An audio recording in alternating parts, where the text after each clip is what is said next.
and the millions watching around the world. Ladies and gentlemen, let's get ready to rumble!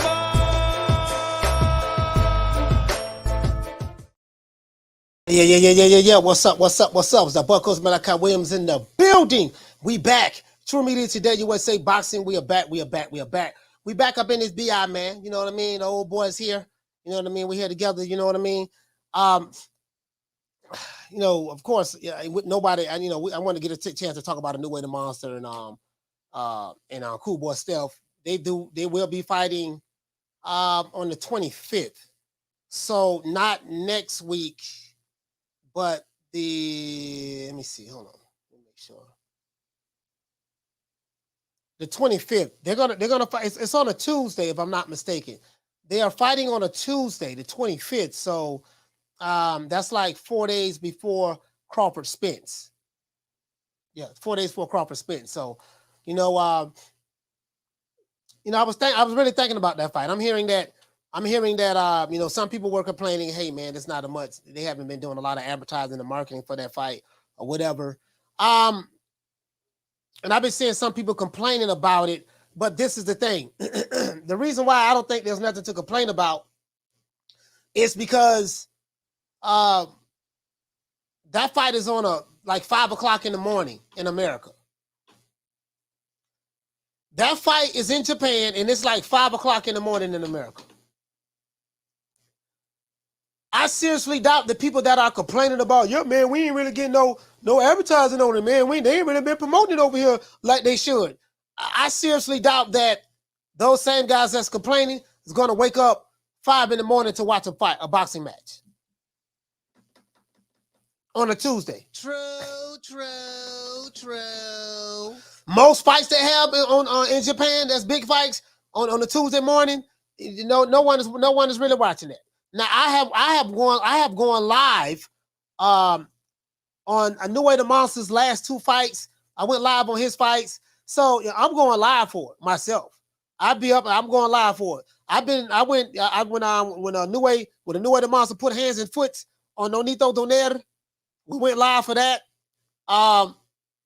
We went live for another Japanese fighter, and then we went live for when Inoue The Monster put hands and foot on I forgot the guy from London name, from Europe name. I think his name was Woods. It's not Woods. I forgot his name.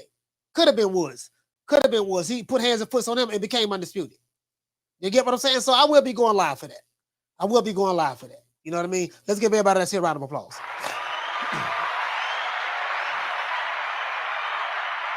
Oh, it was Butler. Yeah, T said it was Butler. Yeah, it was Butler. Okay, I forgot his name. Now we probably ain't gonna have a real big crowd because this subject matter no one is interested in. I had a guy hit me up. Yeah, man, coach, man, why you ain't talking about Inoue? Why you ain't talking about Cool Boy Steph and Inoue? Why you don't cover that fight? You know what I told him? I said, man, ain't nobody interested in it. People still want to talk about Devin Haney and going to jail and Tank getting out and Crawford Spence is hot and all that stuff that they want to talk about the same things right now. I'm just being honest with you. Ain't nobody really interested in it. So the 1 or 2 people, I'm doing this show. I'm doing this show to prove a point. People want to hear about Canelo. I'm doing this show to prove a point right now. Just to show you, yeah, man, ain't nobody. I'm talking about all these, listen, check this out. All the dudes who's supposed to be pro PBC. And pro PBC and pro for the brother, man. Okay, we talking about Inoue who's supposed to be pro PBC. Guess what? They're not even thinking about it. True. So those dudes who argue, they want to argue just for the sake of arguing. It's like the same dudes who be arguing about, yeah, man, you better not come to the fight, this and that, and we ride with Spence, we ride with that. Them the same guys that's going to stream the fight. They're not going to pay for a body pay-per-view, and they don't even pay to go to the fights in the first place. True. Like, for real. You get what I'm saying? Because you got to have money. You got to have resources. When you go to these fights, when you go to these fights, you're going to spend about anywhere from $1,000 to $1,500 just to get inside of the fight. And then you got to get your hotel room. You're going to be there for like 2-3 days. That trip can run you about anywhere from $2,500 to $3,000 real quick, and that's on the low end. The dudes that be online arguing and threatening and all that stuff there, they ain't got that kind of disposable income. They don't have that kind of disposable income. They don't. No matter how much loan money they say they have, the reality of the situation is they don't have it. You get what I'm saying? They don't have it, so it is what it is. It ain't gonna be a lot of people on here for this topic. They don't care. The same dude, the dudes from Blackistan and Wakanda and Zamunda, Alphabet Boys, the same dudes who be arguing, debating, talking about race this and race that. Guess what? They ain't supporting Cool Boy Steph like that. But guess what? Coach Malachi, I'm gonna be up 5 in the morning. Going live for that fight. You get what I'm saying? So it is what it is. Let's get into the show. Let's see. So that right now, as you guys know, they're having this fight in Japan. Battle in Japan. Can Cool Boy Steph overthrow Inoue the Monster? Also, guess what? Well, they say, Coach, you don't talk about female, you don't talk about women boxing. Okay, but Alycia Baumgardner is back. She's fighting tomorrow. He's fighting tomorrow. Talking about he. Alycia Baumgardner is fighting tomorrow. I know a lot of these dudes y'all like. Yeah, I know a lot of these dudes, they like how pretty and fine she is, but ain't nobody talking about her fight tomorrow. The only person I know talking about women's boxing on YouTube is Ring IQ. The women boxing channels and Ring IQ. That's it. Them the only two people that I know. I have a lot of men call the show, man, we ain't interested in no women's boxing. They said they ain't interested in this, you know what I mean? So it is what it is, so, but anyways, let's get into the show. Unified Super Bantamweight champion Stephen Fulton is in Japan in preparation for his mega fight versus Inoue The Monster. If you guys didn't know, this fight is set to take place on a Tuesday morning, U.S. time, Eastern Standard Time. Tuesday morning, U.S. time, and I think it started at 5 in the morning, East Coast time or something of that sort. If you're on the West Coast, that fight is going to come on about 2 o'clock, 2:30 Pacific Standard Time in the morning, a.m.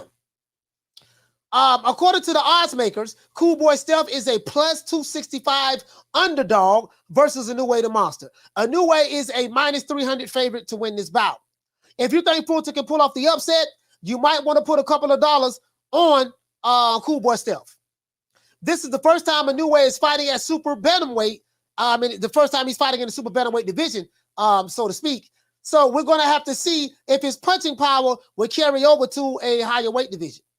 I believe this is going to be a classic fight of two styles. We have Inoue The Monster, who is categorized as a puncher boxer. You know what I mean? Or a boxer. No, not a puncher boxer. A boxer puncher. He's categorized as a boxer puncher. He can box, great footwork, great lateral movement. He has switch muscles. Hand-eye coordination is on point, very accurate. He has pretty good defense, parries very well. He can fight on the inside and on the outside. Inside and he can fight mid-range. He's more of a mid-range to close-range type fighter, right? And he has good leverage on his punches. Throws a wonderful bolo punch, right? And Cool Boy Steph is categorized as a pure boxer. We're going to see that fight at 5 o'clock in the morning Tuesday. So it'll be 5 a.m. Tuesday. We'll see that fight, right? We will be going live. In other news, Alycia Baumgardner will be defending her titles. You guys know she is undisputed. Tomorrow night in Detroit against Cristiana Leonardo, right? I don't know who the other chick is. I think this is the chick that gave Alycia Baumgardner her first loss years ago. This is the second time Alycia will be defending her undisputed titles since becoming the undisputed champ back in February against Ilham Makhachev. We saw that fight. At the time, she had the IBO and the WBC titles prior to beating Michaela Mayer back in October 2022. That victory against Michaela made her the unified super featherweight champion, WBC, IBF, and WBO unified titles at super featherweight, right? She won the vacant WBA title against Makhachev to become undisputed. Frank Martin is also fighting tonight, guys, against a tomato can from Germany by the name of Artem Harutyunyan, or whatever his name is. Harutyunyan. I think his name is Harutyunyan. He's fighting a guy from Germany by the name of Artem Harutyunyan. And he's fighting him on Showtime. He's 12-0 with 7 knockouts, and no one has ever heard of him. He's fighting a tomato can. True. Some would even say a Eurobar. Josh Kelly versus Gabriel Corzo, as well as Alan Picasso versus Sabelo Nebiyan, or something of that sort. I can't even pronounce the dude's last name. We'll also be fighting on the zone. Hey, like, share, subscribe. Let's get into the show. I'm just saying. I know y'all want to talk about Tank and Ryan Garcia and other stuff. Ain't nobody interested in Cool Boy Steph. Nigga be talking all that revolutionary shit. The motherfucker ain't nobody interested in Cool Boy Steph. Shout out to Gertz. Hey, okay. Dropping that quarter of a bam dub on your boy. Hey, Leroy. Yeah.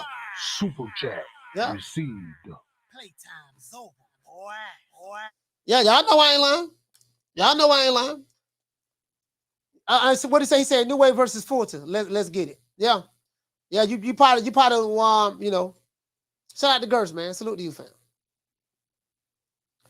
I don't know, man. I don't know. I think this is going to be a good fight. This is going to be a good fight. Inoue, Fulton. I'm anxious to see those different styles, come together. I'm pretty sure Cool Boy is going to be on the back foot. More than likely, he's going to be on the back foot. He's going to have to be slick. Now, Cool Boy Steph is a slick black fighter. Cool Boy is a slick black fighter. Yes, he is. JC say, "Wow, Nello way, huh? Yeah, Nello. Shit, motherfucker wanted to talk about Canelo and shit, But anyways, Cool Boy Steph is a really, really good slick black fighter. Great footwork, hand-eye coordination on point. He has pretty good feints. Inoue The Monster has excellent feints. Cool Boy, the only knock on Cool Boy, he doesn't have any punching power. Some people thought he lost to Brandon Figueroa in the fight that he had. Some people thought he lost that fight. You get what I'm saying? So, he has no punching power though. And so I'm anxious to see will that, transfer into, will Inoue The Monster's power transfer? This is his 4th weight class, if I'm not mistaken. This is his 4th weight class. So, we'll see. Shout out to Dante. Hey, okay. Dropping that quarter of a bam dub on your boy. Hey, Leroy. Super chat received. Playtime is over, boy. He said, "Coach, I wonder why Martin not fighting under Spence and Crawford undercard." Yeah, I have no idea. All I know is he fights somebody from Germany, and nobody never heard of this motherfucker. He fight a certified tomato king. Down from the bar, there's a platform stage. People pimping, sharp as razor blades. Yeah, Frank Martin is another guy that they said that Tank, that they want Tank they want to see Tank fight. They want to see Tank fight. That's another guy. You get what I'm saying? So, Frank Martin. So, him fighting. Now his last fight was pretty good. He fought an undefeated. I forgot what to do. Michelle Rivera. They were talking about Michelle Rivera. They were talking about Michelle Rivera. The thing is, the reason why I don't get too caught up in a lot of this stuff, because some of these dudes that be hyped up. Some of these dudes, they be hyping up because they be looking real good. They be looking like world beaters against subpar competition. Right? So, they be looking real good, and against these guys, and they look like the greatest fighters on the planet, and you really don't know what a guy has until you see him in there, with the live dog. You get what I'm saying? So, it is what it is. Hey, we gotta get the lights up, man. We got 184 people here in less than 100 likes. Again, we won't have a lot of people here. No one is interested in Cool Boy Steph and Inoue The Monster over here in the States. And so for the people who complaining about, hey man, online, the 2 or 3 people that's complaining about it, online, guess what? You don't see the guys, the pro PBC guys, they're not supporting Steph at all. They ain't making no content about them. And guess what? They're not going to be up at 5 in the morning watching that fight. I can promise you that. Shout out to Warren. What do you say? I'm hearing Tank is being released today. Okay, well, you know what? We might as well switch to Tank then. Tank getting out today. We need to celebrate. True. Let's get this party started. Is Tank Davis getting out of jail today? It is what it is. People rather talk about Tank Davis getting out of jail than talk about Cool Boy Steph. True. Ain't that something?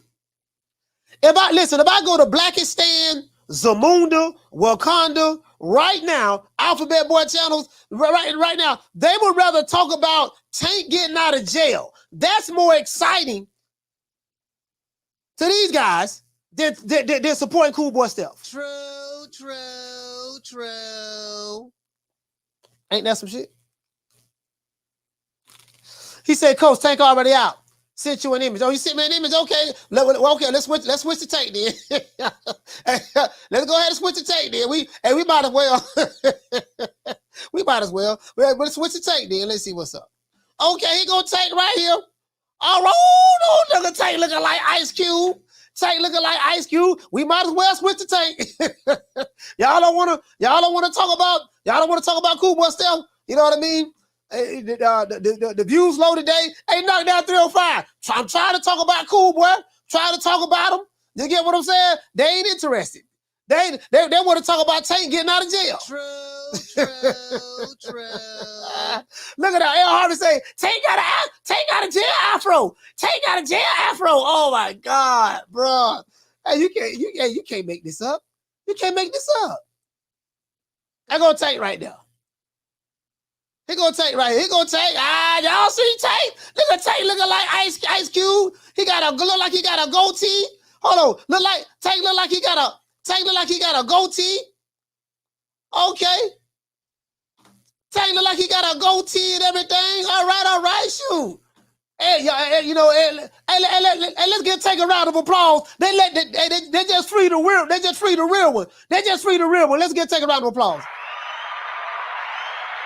They just free the real one.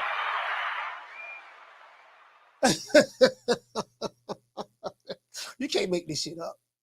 You can't make this up. Hey, Schooler, what do you say? No real boxing fans. Ain't that something? You can't make this up. So I say, let's go Tank. Look at that. Listen. Everybody excited now. Somebody turned around and said, hey, Coach, Tank just got released. So as soon as I mention Tank name, look at all the twisted that's in the chat now. True. Y'all don't want to talk about Alycia Baumgardner. I mean, of course, she fine and stuff like that. Y'all want to talk about how fine she is, but we talking about boxing. Tomorrow we got some fights coming on. Y'all ain't interested in that, huh? You know what I mean? Oh, they just free the real one. Fred, listen, they just free the real one, man. Tank out, man. You know what I mean? Tank out of jail, y'all. Tank out of jail. They just free the real one here. Free my nigga Tank. They just free the real one. Y'all see him right there. You know what I mean? Y'all see him right there. Look like he got some white Reeboks on, but he looking like an SA. He looking like Mac 10 little brother. Y'all remember the rapper Mac 10? But he looking like an SA. You know, with the doggone jeans on and the white tee. He got blue jeans on and a white tee and some fresh white Reeboks, afro and a goatee. Boy, look here, boy. Tank Davis street cred is at an all-time high right now. True. Tank street cred is at an all-time high right now. You get what I'm saying? This what it's all about. Shout out to Sabrina Lee. Hey, okay. For dropping that quarter of a BMW, boy. Hey, Leroy.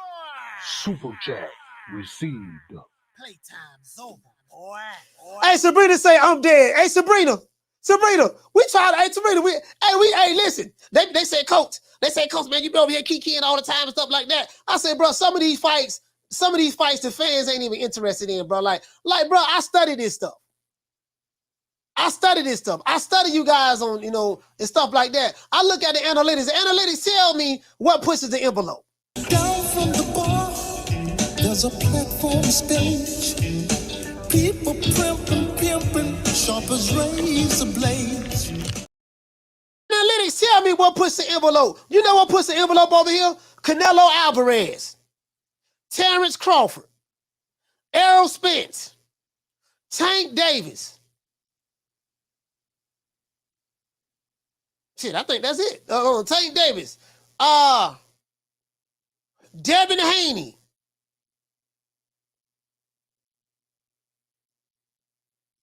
Shit.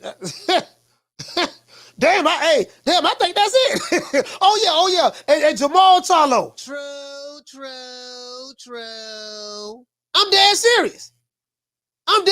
Bro. And guess who number one? Canelo. True. Well, it's a battle between Canelo and Crawford. It's a battle between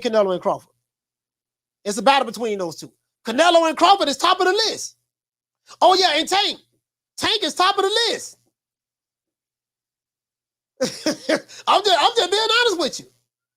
I can talk about Anthony Cruz. Ain't nobody don't. And listen. I can do a show entitled. You know what I'm gonna do? I'm gonna do an experiment to prove you guys right. I'm gonna show you the analytics and show you, hey dog, see how many views we got on this right here, dog. We spoke about Anthony Cruz. We spoke about that dude. This is supposed to be a boxing channel, right? This is a boxing channel, right? Check this out. I'm telling you, the people are not even interested in this fight. True. The people ain't interested in doggone Cool Boy Steph. The same dudes from Zamunda, Blackistan, and Wakanda who are arguing, talk race stuff all day, those niggas would not be up at 5 o'clock in the morning like I am doing a live fight party watching Cool Boy Steph fight Inoue The Monster in Japan. I can promise you that. I can promise you that. I can promise you that. I told you, the dudes who be doing all the arguing online, they ain't buying no pay-per-views. They gonna steal the fight. And they ain't paying no $3,000 a trip to go see a fight, like in Vegas or whatever. I can tell you, yeah, it's 5 o'clock in the morning, M. Cole. I can tell you, look, man, just me going on my regular trips, flying coach, not even first class, flying coach. When I hit the city, my plane ticket gonna be about $700 to $800 round trip. About 700, no, probably about 700, not 800, about 700 round trip. Then when I get to where I'm going at, I'm probably gonna stay in that city about 4 days. Shit, between that, that's damn near $2,000. Not counting food. So that's probably about $2,000. Not just doing that. You get what I'm saying? Shout out to Thuggin D. He said I think it's going to heat up the week of the fight, coach. Inoue and Fulton is going to be a classic. Shit, me. I'm telling it ain't going to heat up. It ain't going to heat up. Thuggin D, it ain't going to heat up. I'm telling you, it ain't going to heat up, dog. I'm telling you. I know, Thuggin D, I know this shit. I know this shit like the back of my hand. It ain't going to heat up, dog. I promise you. They ain't thinking about him like that. They ain't thinking about him like that. You get what I'm saying? But it is what it is, man. But before we get into the show, we got to say all praises due to the Most High, the most exalted, greatest human being on the planet Earth. Today is Tenderloin Friday, Mr. Al. Well, I guess I got to be like everybody else and saying Al Heyman. I can quit my job now, baby. 6 figures, baby. You feel me? I'm about to But a name. Do you have a name? Oh, nah, I ain't got no name, Name them names, man. They know who they is. Name them names, please. The names need to be named. They know who they is. The Mexican Monster. Hey, listen, Thuggin D, let me tell you something. Tank Davis is out of jail. Tank Davis will dominate the headlines that now the Tank is out of jail. True. I'ma do a video about Tank Davis getting out of jail. And guess what? I'm gonna get about 5,000 to 6,000 views. True. And I'm a little channel. We ain't got but 23,000 subscribers. We need about 500 more to get to 24,000. We'll be there soon. But yeah, listen, I do a video about Tank getting out of jail, and listen, I'm gonna do a video about Tank getting out of jail, what type of shoes he had on, what type of jeans he had on, and how clean his white t-shirt was, and how he got a goatee, and an afro, looking like how Ice Cube did when today was a good day video. And guess what? That's gonna do about 7,000 to 8,000 views. True. Me talking about Tank wearing a white t-shirt is gonna do more numbers than Cool Boy Steph and Inoue The Monster. True. I'm dead serious. I'm dead serious, bro. I'm dead serious. I'm as serious as a heart attack. Shout out to Shad. Shad, what's going on, baby boy? He said, how they pro-black and not gonna support the brother. Man, come on, man. I told these niggas fake on YouTube, man. These laptop revolutionaries. I told you that. These niggas fake. These niggas ain't. These niggas ain't. I told you what they is. They ain't black. They niggas. They ain't about that. You know, it's just for show on the internet. You gotta understand, on the internet, man, you can be all you can be on this motherfucker. Shout out to Keenan. Shout out to Next Generation Come Back. He said Fulton and Inoue fighting for legacy, and Tank and Shakur going to keep playing Duck, Duck, Goose for the next 3 years. Okay, you think so, Keenan? He said, I'll be watching the Inoue Fulton fight. I'm actually taking the day off just to relax and watch it. Yeah, you know, I always go live. Listen, I go live for Inoue. I go live for Inoue fights anyways. You get what I'm saying? So I always go live for his fights myself. I'm gonna drop the phone lines. Man. Don't worry about it. I'm gonna drop the phone line. We ain't gotta get. You know, we need to get more likes. But I'm gonna drop the phone lines in a minute, man. It is what it is. Shout out to Gloria Day and the Mighty Set Trips. Gloria Day and the Set Trips. These niggas don't play. These niggas don't play. We don't play. You ain't heard. They be tripping. We be tripping. So they swerving on. Swerve on. No faking and no snitching. And repping hard for the set. Oh, mamas, it ain't no lie. Because niggas gonna bust. Niggas gonna bust. Nelly content, what you say, man? What you say? You say vas a leer a las 5 de la mañana, coach. Yeah. De martes, yeah. I'll be live. Yeah, I'll be live. Yeah, I will. Yeah, it is what it is, man. I'm just telling like it is. You know what I mean? Like, listen, boy. Listen, I'm telling you, I'm giving you tomorrow's headlines today. I'm gonna drop a video about Tank Davis getting out of jail with a white tee, a clean, fresh white tee. You know what I mean? They freed a real one. They freed a real one. And Tank Davis, they freed a real one. And how white his shoes was. And he had an afro. And brother, it's going to do phenomenal numbers. True. Nigga, please. Shit, you know. And then you know, Alycia nigga Nutsack going to get the exclusive. Oh my gosh, Tank, you're out. Oh my gosh, buddy, how do you survive? How did you make it? You was in there with some killers, huh, Tank? Did everybody know who you were? Everybody know who you were, Tank? How many autographs did you sign, Tank, when you was in jail? How did the officers treat you? Tank, let me know what's up. How was it? How was it, buddy? So you know what Alycia nigga Nutsack gonna do? Tank gonna be smiling, showing all them white teeth. He gonna be smiling. He gonna be eating it up. Pause. You know, because Ellie make a nigga feel good. So, you know, he gonna be eating it up and doggone pause and doggone hey Tank, what type of bed did you sleep on? Tank, Tank, I'm not tough like you, Tank. I can't do hard time like you. Hey, Tank, what happened? How did you get out early? I thought the judge gave you 90 days. What happened? What happened, Tank? What happened? I thought the judge only gave you 90 days. How did you get out early? Did you do 90? Did you get out for good behavior, Tank? Did you get out for good behavior? Wow, Tank. I was watching this guy, Coach Malachi Williams. You know, he's a bitch. But I was watching his show, and some of the guys over there said that they thought you were snitching because you got out early. Did you snitch, Tank? You know, Tank, I mean, I know you're not. You're from Baltimore. You're from the streets of Baltimore. But some of those guys over there at Tribute Today USA Boxing, you know, they said if you get out early, that means you had to snitch. Who did you tell on, Tank? Did you tell? Or did you get out for good behavior? Like, you can just imagine what the interview going to be like. True. You already know. He got his knee pads. He got his knee pads on right now. Hey, for real though. He got his knee pads on right now. Cocoa buttered up. KY jellied up. You get what I'm saying? Baby oiled up. He ready, boy. Hey, as a matter of fact, he probably was outside waiting on Tank to get out. True. Hey, Calvin. Calvin. Yeah, man, what's up, Ellie? What's up, man? Hey, Calvin, listen, man, do me a favor, buddy.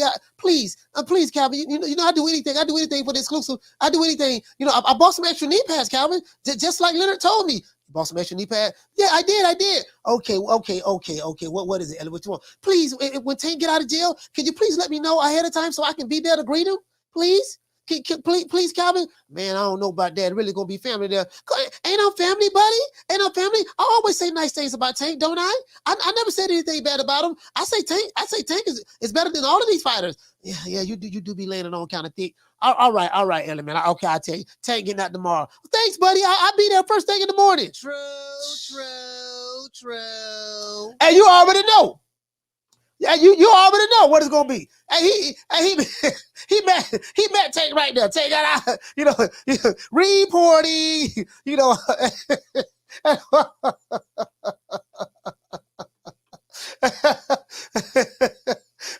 Hey, Swan, you ought to know what time it is.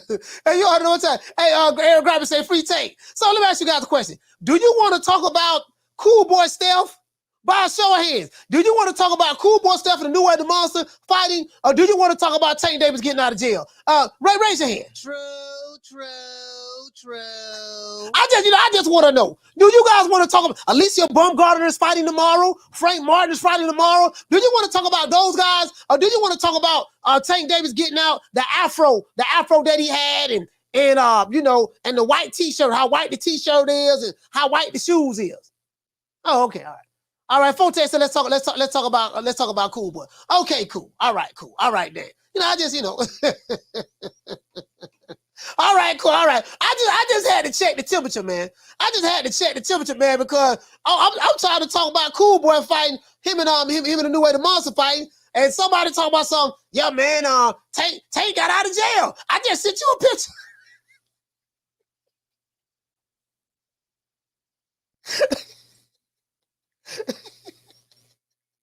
These niggas want to talk about it. He didn't want to talk about niggas getting out of jail. Anyway, so Cool Boy he's an underdog in this fight, even though he's fighting a smaller fighter that's moving up to his 4th weight class. Inoue The Monster, he's favorite. He's a 3-1 favorite, right? So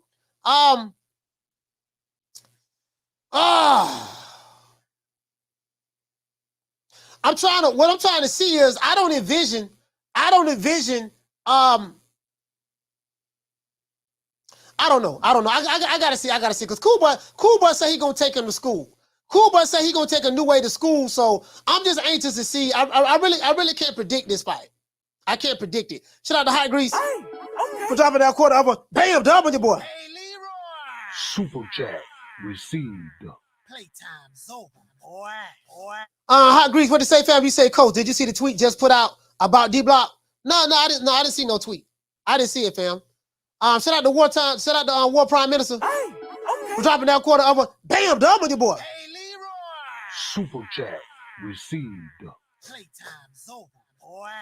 He said ego must be popping on a handstand. Boy, I try to tell you, boy, it is what it is, Down man. from the bar, there's a platform stage. People pimping, sharp as razor blades. I tell you what, Cool Boy better not try to fight this guy on the inside.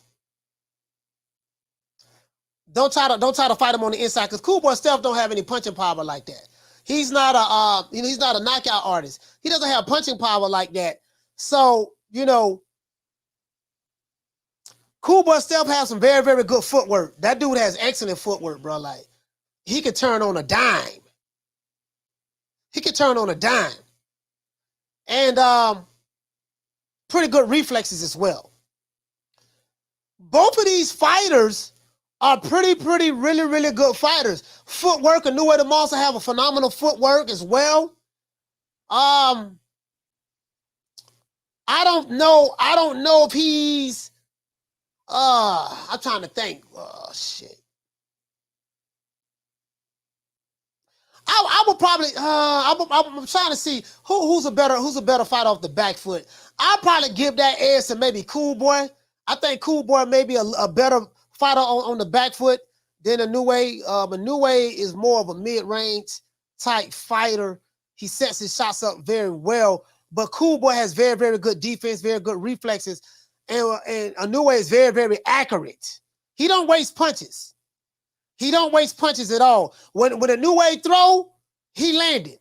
And the reason why he's so effective in his accuracy is because of his timing.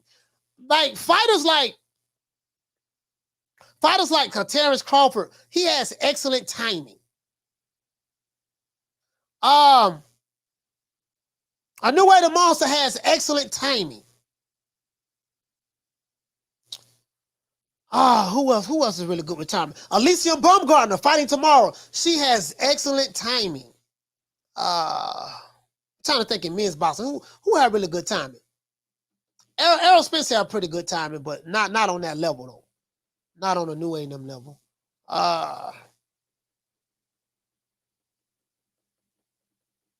Shit. It's a couple of fighters, man. Tank Davis. Tank Davis has excellent timing. He doesn't waste shots, but when he throws, it's going to land. Tank has excellent timing. Shakur Stevenson, excellent timing. He's going to hit you in the right place at the right time. Excellent timing. You get what I'm saying? So we just named some top dogs with excellent timing. We just named some top dogs just then. True. I'm going to say this fight is a 50-50 fight. Because I don't know, there's a lot of things I don't know yet. There's a lot of things I don't know yet. Fulton said Fulton will be comfortable because Inoue doesn't pressure rush and walk down his opponents to force Fulton to make him uncomfortable. Carlos said Bam Rodriguez. Okay, Bam. Said Keyshawn Davis. I got to see him in there with some better competition in order for me to better judge that. It's too early for me to say that as a break to Keyshawn. Does he have good timing? Absolutely. He trains with Terrence Crawford and Shakur Stevenson. Yes, absolutely. I agree with that. But I gotta still see him in there. What is his timing like against better competition? He's still a prospect, so we'll see where he at a party, and we'll see exactly where Keyshawn is at. I want in his next 4 or 5 fights. Cool Boy Curry said, he said, what about nephew? Nah, nephew timing ain't on that level. I can't count for him. He's not on that level. Nephew only have 15 fights. He's still a prospect too. So he's still a prospect. He's still a prospect too. So you get what I'm saying? Shout out to Mr. Hot Grease. Hey, okay. For dropping that quarter of a Bam W, boy. Hey, Leroy. Super chat received. Playtime's over, boy. Hot Grease say, Coach, D-Block have great timing. Tank is out, and D-Block is ghost. Okay. You say D-Block gone, huh? All right. Down from the bar, there's a platform stage.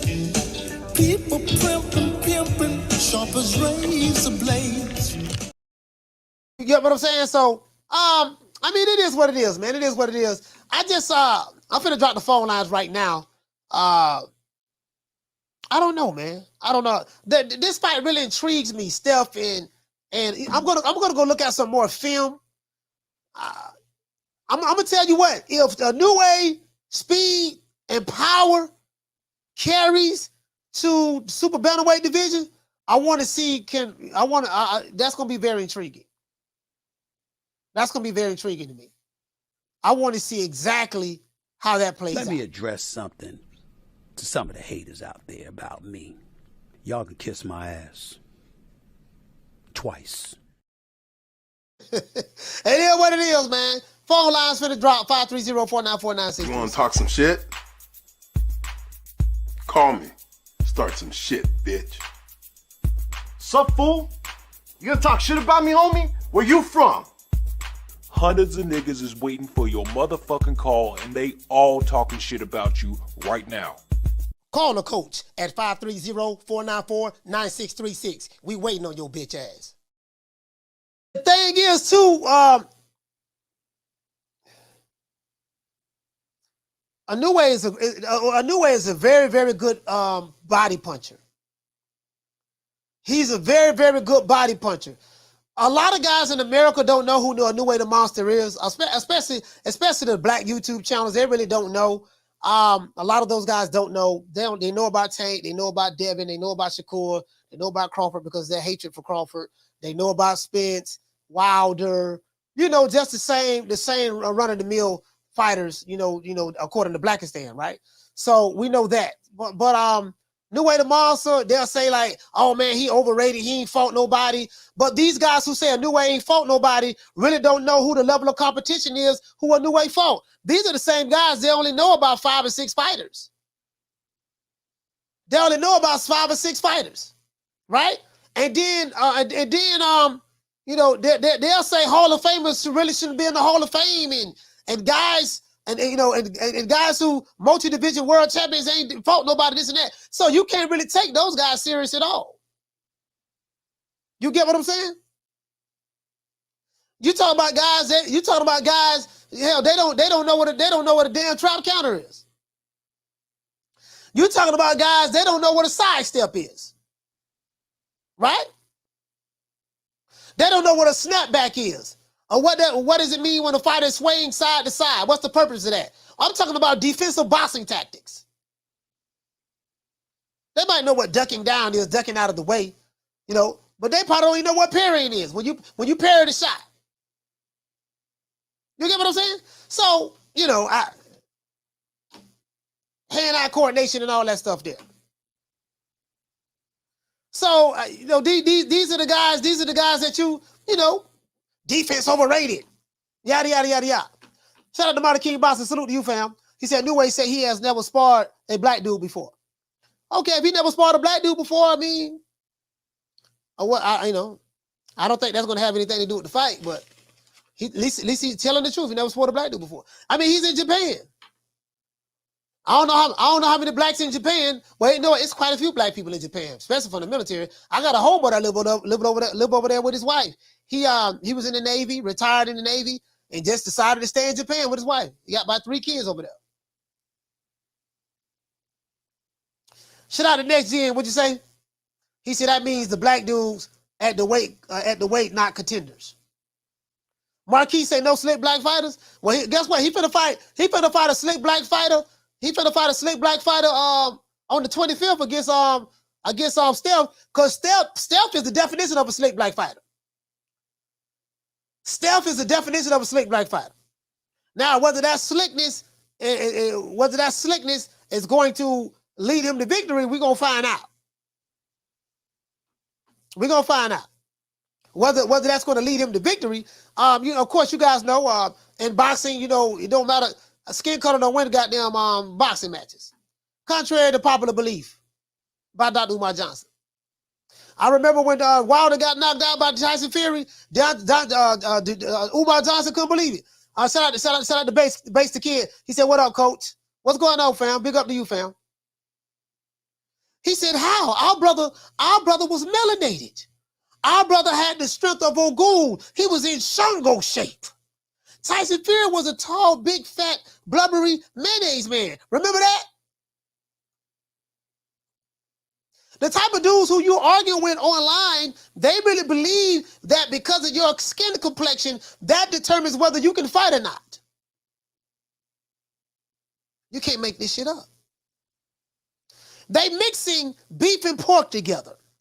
They mixing conscious community talking points and boxing subject matters. They taking boxing subject matters and mixing it with conscious community talking points. And that's where they could getting all confused at. True. Shout out to Pound for Pound King. He said, "Good morning, coach." Good morning to you, fam. Good morning to you. Shout out to Jamie Rivera. You get what I'm saying? That's what the problem is. Hey, motherfucker be arguing and wrong at the same goddamn time. No, nigga, damn that. Like, dude vigorously arguing and wrong as hell. They argue wrong talking points with vigor. I told you guys, if you're a gambler, and I'm betting on DraftKings, this is one guy that said he wanted to bet $1,500. I ain't heard from the nigga since, but I told him, "Send our money to Martinez." That's when it'll be on. But all you gotta do is just find out who the Alphabet Boys like, find out who Wakanda like, find out who Blackistan and Zamunda like, Find out who they like and just pick the opposite. True. And just pick the opposite. Find out who they like and pick the opposite. Dante's Boxing Nation. Find out who he like. You automatically know what to do. You ought to know what to do. Because, like, their decision making is not based on boxing. It's not based on boxing. Who you like? Well, I like such and such because of this and that. And in Shango shape. Shaka Zulu. Okay, yeah, who we betting on? Yeah, pick the other dude. True. Pick the other dude. Yeah, pick the other dude. So, hey, shout out to Retro. He say facts. but now that he's fighting a slick brother, we gonna see. Yeah, he's fighting. Listen, dog on the new way. Listen, let me tell you something, man. Hey, bro, I'm impressed with that motherfucker, man. It's something about that dude, the new way. I saw the beating that he put on Nonito Donaire. Man, he killed Nonito Donaire. Now, the first fight between him and Nonito was a classic, in my opinion. The first fight between him and Nonito was a classic. But I think that fight took a lot out of Nonito Donaire. I think it took a lot out of him. Doggone, they say Inoue had like a detached retina or something. Hey, what you say? PBC said to say Inoue a hype job. He a hype job, huh? Okay. Well, let me ask you this, fam. Is Cool Boy Steph a hype job? If you feel that way, my brother. Is Cool Boy Steph a hype job? Caller, what's your name? Where you calling from? Caller, what's your name? Where you calling from? Going once? Jamie from New York. Oh, okay. All right. Jamie from New York, talk to me.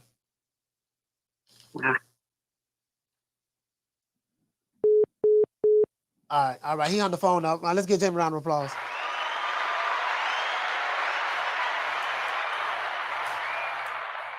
Yeah, man, that second fight, man, we went live for that fight. Destroyed him.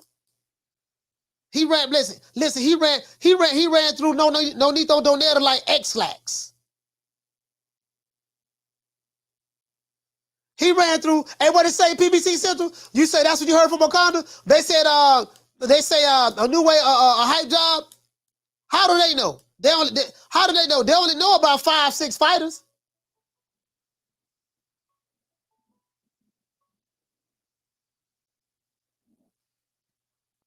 Call, what's your name? Where you calling from? Yo, Coach, it's Rick from Toronto, man. How's it going? Rick from Toronto, talk to me. Yeah, I'm glad you talking about this fight with Cool Boy Steph and Inoue, man, because not a lot of podcasts are like, they're beefing up the fight. I think it's going to be a really good fight.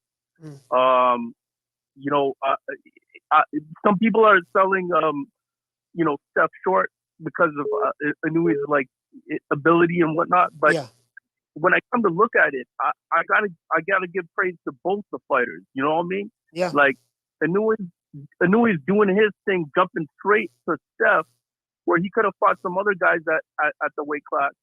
He's kind of jumping up the way that kind of Canelo be doing. Like going up to like light heavyweight and shit and fighting Bivol and testing their might. Testing their real metal, like how much metal they got. You know what I mean? And then Steph doing, I think, even a braver thing that, like, I feel that Devin Haney kind of knew that he had Cambosis. You know what I'm saying? That's why he went all the way Australia on his own. And other people be like, giving Haney the props, saying, yo, man, you did it, like, whatever on his own. But I'm saying, Cool Boy, he doesn't know. It's a 50-50 for him. You know what I mean? Whereas Devin, he knew. He goes, look, I got the height, I got the reach, I got the what. I'm gonna play this boy twice. Whereas Steph is like going, yo, man, he's getting the biggest bag that he will get comparatively to any fight that he ever fought here in North America. But in general, I think the fight's really good. And I praise you, Coach, for bringing it on, because not too many podcasts are talking about it. You know what I mean? Everyone's talking about Spence and Crawford. Yeah. You and I are we know what's going on with that, because we kind of have the background on Crawford, right? So, but in regards to excitement, yo, man, I think this is gonna be it's gonna be a really good fight, Coach. Yeah, for sure. Shout out to Rick from Toronto, man. Salute, fam. Yeah, listen, I think this is gonna be a hell of a fight, bro. I'm not even gonna lie, bro. I think this is gonna be a hell of a fight, bro. Like I'm looking forward to this one. I'm looking forward to this one because both of these guys have very, very high ring IQs. Cool Boy Steph and Inoue The Monster, they have very high ring IQs, bro. Like, just from a stylistic standpoint. Hold on. All right, call her on the phone up. Okay. Yeah, I mean, from a stylistic standpoint, you get what I'm saying? Like, Cool Boy's one of my favorite fighters. He can fight really, really good off that back foot, bro. He fight really good off that back foot, boy. Cool Boy has excellent footwork, fam. But he has no punching power. And stylistically, both of these guys mesh up so well. Fulton and Inoue mess up so well. I'm highly impressed with Inoue. I'm not gonna lie to you, fam. I'm highly impressed with this motherfucker, man, because I'm like, dog, just the way he places shots, he's a vicious body puncher, too. He's a vicious body puncher, man. Caller, what's your name? Where you calling from? Jamie from New York. Jamie from New York, talk to me. Hey, Coach. To me, that's a 50-50 fight.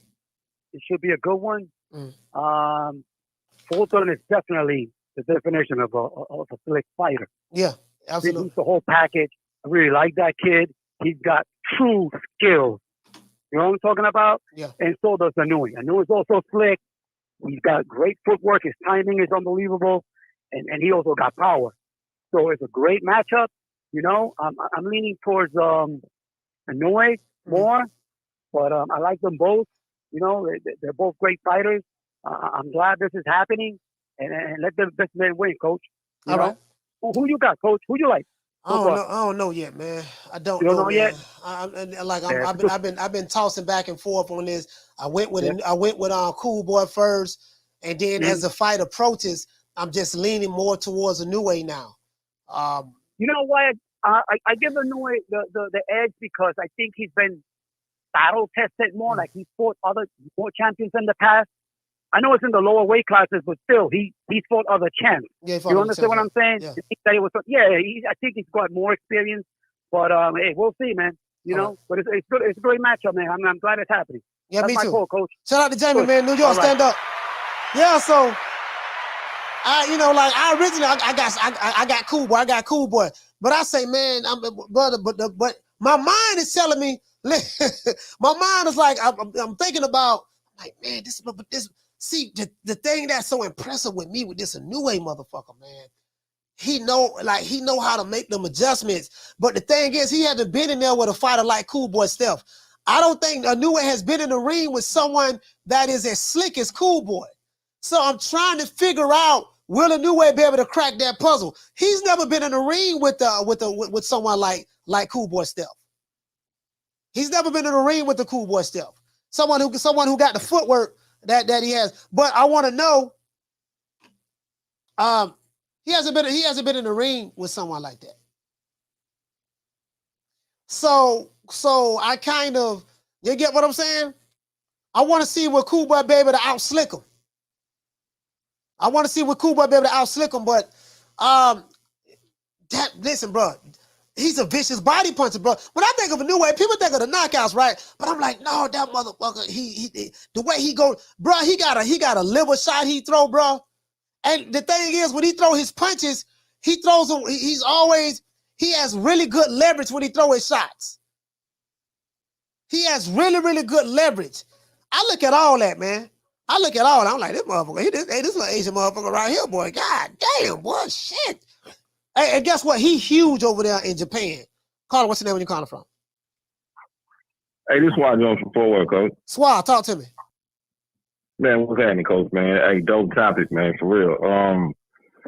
I'm with you, man. Like, I've been going back and forth with Cool Boy and Inoue. I go back and forth, and it's like, I know it's 50-50, so I know closer to it, like you say, I'm gonna just look at some more fights. I'll probably have a solid answer. What I'm thinking though, I just got a feeling Inoue gonna be a lot, man.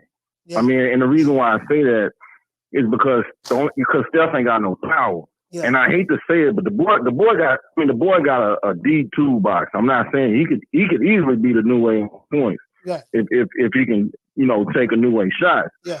But the thing is like with Inoue, he likes to come forward. And the thing is, Steph does better going off his back foot. But if Steph power don't really rock Inoue ain't gonna be scared of him to go in there and go, like you say, for them body punches. And see, once Inoue get that timing, and he got some rockets in his hand, yeah, later in the rounds, man, that's just gonna be a lot to hold off. You can only hold off a man with power so much if he got your timing, and you can't let off nothing to rock him and make him back up. So that's why, and that's the only reason why I favor Inoue in that situation, and he's gonna be in Japan. Yeah, that's a lot. Yeah, I'm like, okay, Inoue is a great counter puncher, so he'll pressure you, he'll pressure you with his footwork to get close to you, and as soon as you open up, he likes to counter. You get what I'm saying? So he's like when people tell me that, oh man, the dude a hype job, he ain't this, he that, and I'm like, these dudes haven't even watched this guy fight. If you watch this guy fight, you will see that he's very intelligent. He has a very, very high ring IQ. Ring IQ, I'm saying up there, like with the Canelos from a ring IQ standpoint. Yeah. Even though Canelo has a whole lot more experience, of course. I'm not comparing him to that from an experience standpoint, but I'm just saying from a ring IQ. I'm like, no, this dude know how to figure something out. He know how to make the adjustments, but he's never been in the ring with a slick black fighter before. So absolutely, a Cool Boy is the definition of a slick black fighter, just for his skill set and the way he boxes. So I want to see, will he be able to swim and not get wet? That's what I want to see, and that's why I'm kind of like on the fence. Right. I'm on the fence.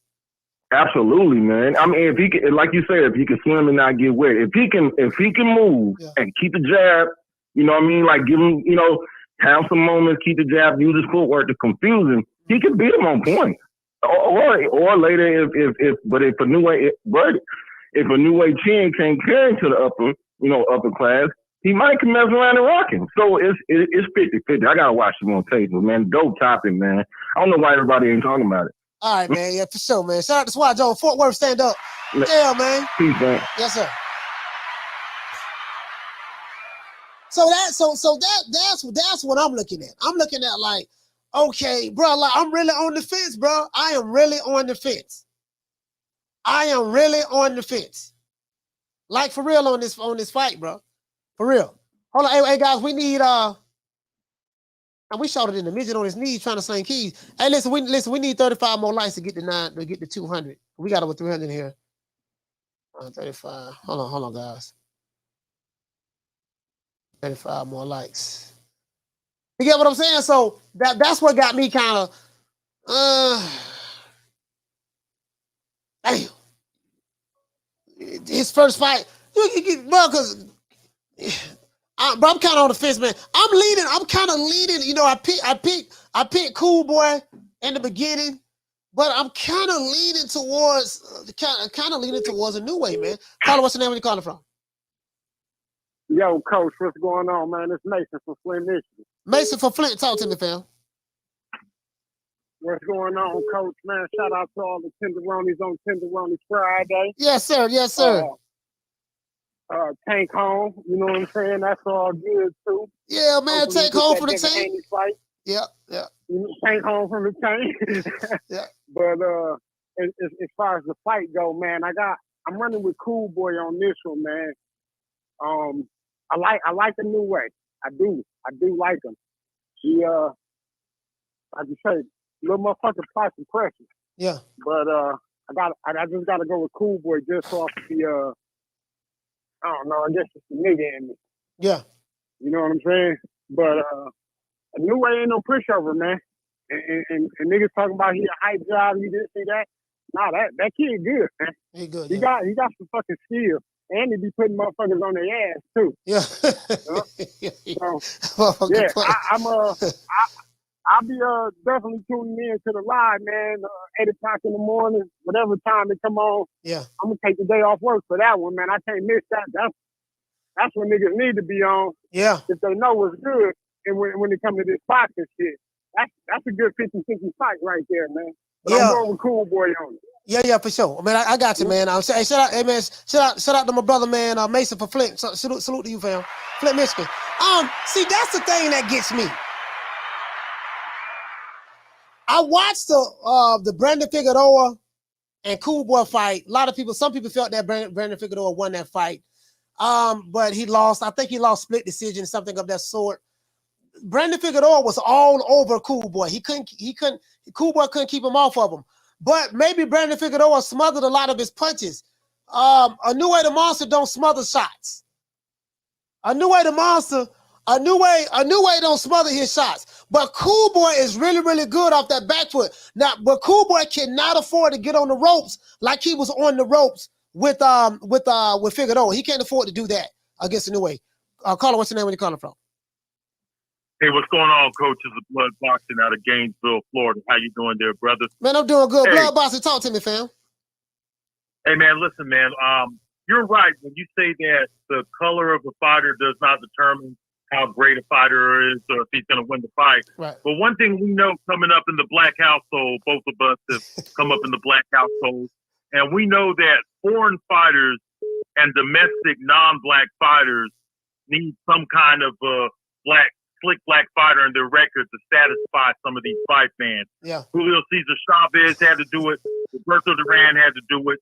Manny Pacquiao had to do it. Yeah. If you want to go domestic, Jake LaMotta had to do it. Harold Greb, he had to fight Tiger Flowers 3 times, Kid Norfolk, Jack Blackburn, just to satisfy his legacy. So that's just something that we'll say. Black fight fans will tend to say, well, hey, man, he ain't beat no slick black fighters. We even do it to the black fighters themselves. Yeah. We want to see a black fighter beat another slick black fighter.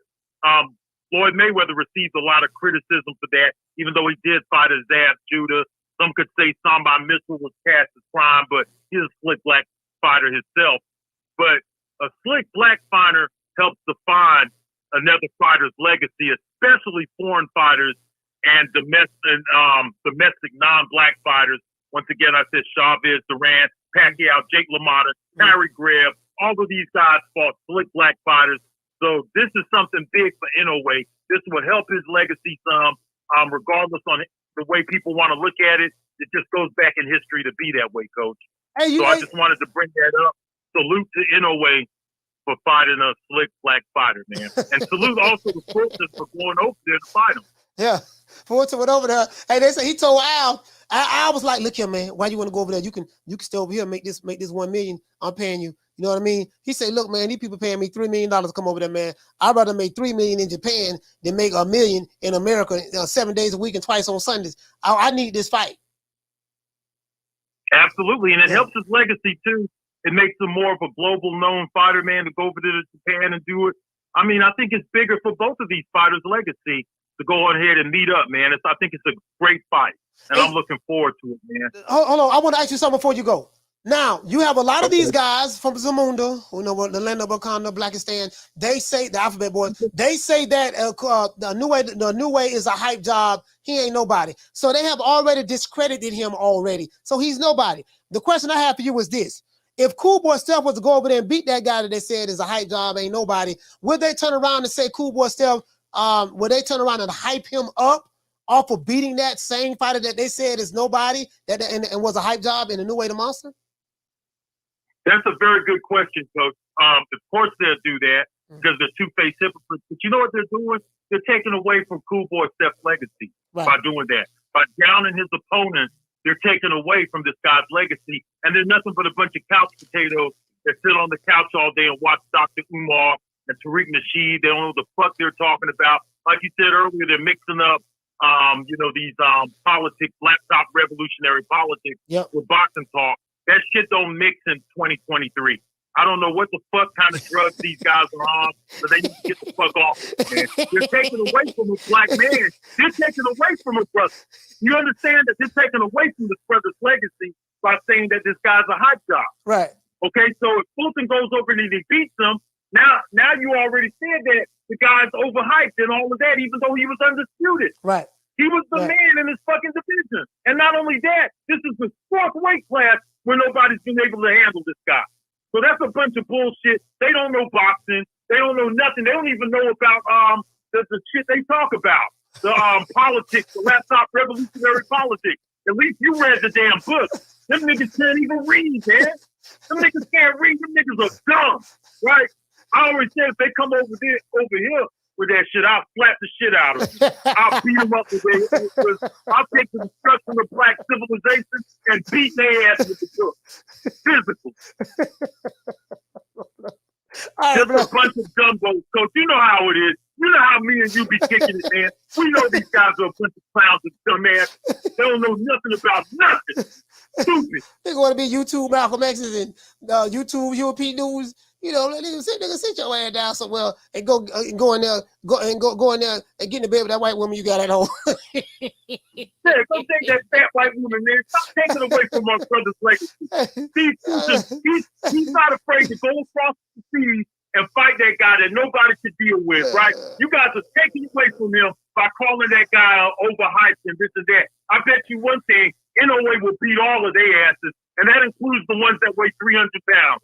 They get their fat ass in the ring with him, they'll be gassed out. He'll knock their asses out cold. All of them. Every last one of them. At 115 pounds, he'll knock out all of their ass. All right, man. Blood, man. Salute, man. Blood Boxer, man. Y'all please go subscribe to my brother Blood Boxer, man. Gainesville, stand up. Hey. Yeah, motherfucker, man. I'm just trying to, I'm like, bro, I'm not going to lie to you, bro. I'm really, really excited about that fight. And the simple fact that this is Inoue The Monster's 4th weight class moving up, and he went directly at the supreme champion at that division.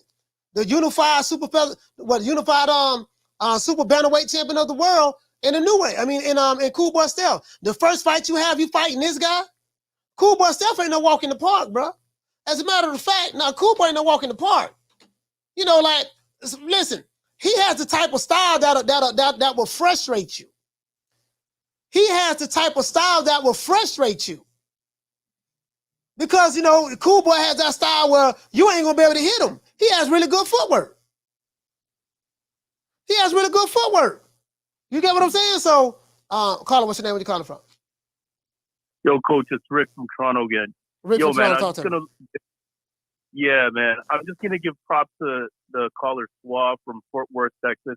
His analysis was really good, man. His kind of outlook in regards to Inoue's his pros and the Cool Boy Steph abilities and you like weighing in on how like Cool Boy fights off the back stuff is like these types of analysis is really fucking essential, man. When us as viewers we're not boxers, right? Mm-hmm. But we want to understand the abilities and each the prowesses of each boxer that brings to it. What I'm saying, like the shit that each of those fighters had, and then Blood from who just called in. I love this analysis.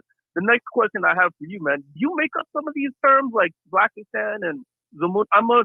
Zamunda's from comes to America, but yeah. I gotta say some of these terms I gotta call them Malachiisms, man. Like Blackistan's like hilarious, bro. I don't know if you came up with that, but no, I didn't come for that. That come. I can't take credit for that. That come from the sisters that's a part of the divestment the divestment movement, meaning divesting from black men. It's a group of black women who complain and don't like talks bad about right now. There's a battle of there's the sexist. I guess the sexism or battle of the sexes going on. On the black YouTube channels. And so in the divestment movement, have those type of women over there, like the Cynthia G. Well, she's not divestment, but so they talk bad about the black men. They talk bad about the black men, and then you have men in the manosphere. RIP to Kevin Samuels, he passed away. Tommy Sotomayor, those guys, the Angry Man, they are part of the manosphere, and they talk about black women. So the women that are part of that's a part of the divestment movement. They came up with Blackistan. That's where I got that from. They call. Could I say this all the time on my show? You have black people and you have niggas. So niggas are the ones that's tearing up the community. They live up to every stereotype that other people say about us. We live with all of the stereotypes, the twerking, the acting ignorant, the foolishness, man, you know, not taking care of your kids, doing this and that, shooting, killing, and all that stuff there. So those women call those type of men in the black community, they come from Blackistan.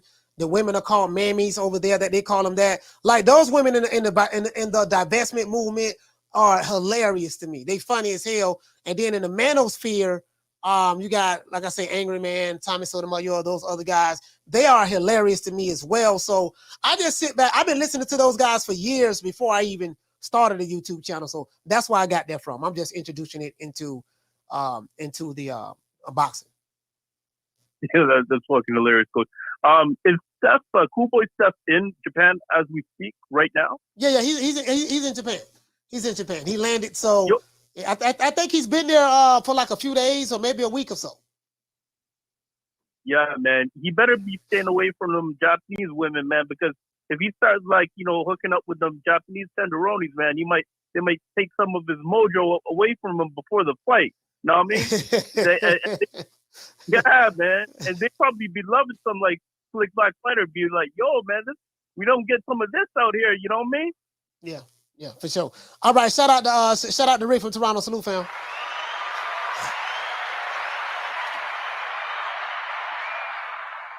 Them sisters don't play, boy. Them sisters do not play. We gotta get the lights up, man. Anybody that's sitting here hate watching right now, we got quite a few people that's sitting there hate watching. Anybody sitting here watching this show, hate watching, not hitting the like button. We got over 300 people in here and less than 300 likes, not hitting the like button. Riley, get them. Fuck you. Fuck the plane you flew in on. Fuck them shoes. Fuck the socks with the bell on it. Fuck them cheap ass cigars. Fuck your yuck mouth teeth. Fuck your hairpiece. Fuck your chocolate. Fuck Guy Ritchie. Fuck Prince William. Fuck the Queen. This is America. My president is black and my Lambo is blue, nigga. Now get the fuck out of my hotel room. And if I see you in the street, I'm slapping the shit out of you. It is what it is, man. It is what it is, man. It's a whole lot. It's a whole lot. You get what I'm saying? So, somebody said who gets hit less. I don't know. That's a good question.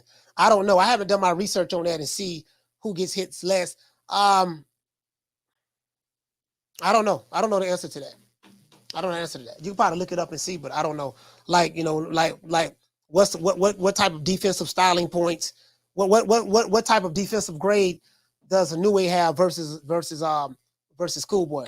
And then they haven't fought each other. So a lot of that, you can't really look too much into that because they haven't fought each other because one guy has a different skill set and another guy that this guy hasn't seen yet. So, Carla, what's the name you calling from?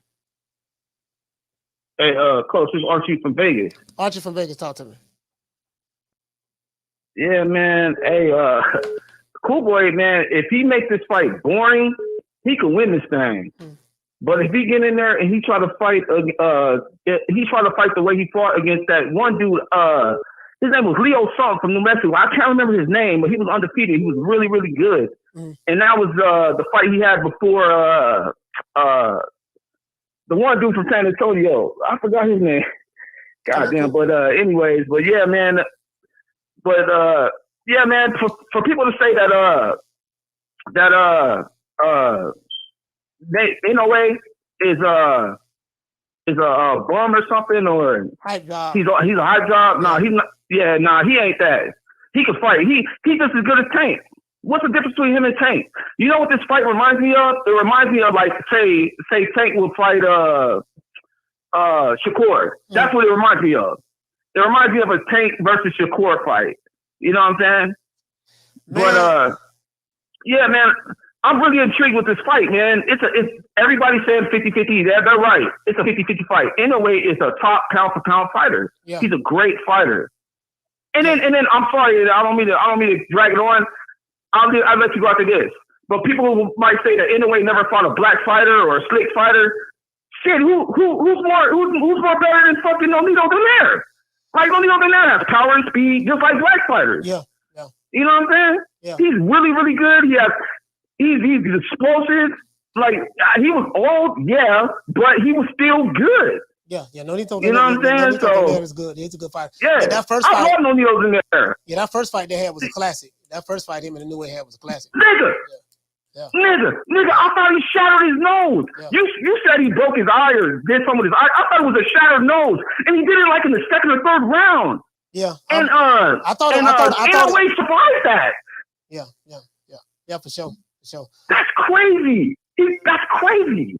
Like, hey, but anyways, I'm sorry, Coach. I'll let you go, bro. I appreciate you, bro. All right, man. Shout out to Archie for Vegas. Salute, fam. Yeah, man. I thought he had like a broken orbital bone. I thought he had like a broken orbital bone or something of that sort. I don't know. And he went 12 rounds with he beat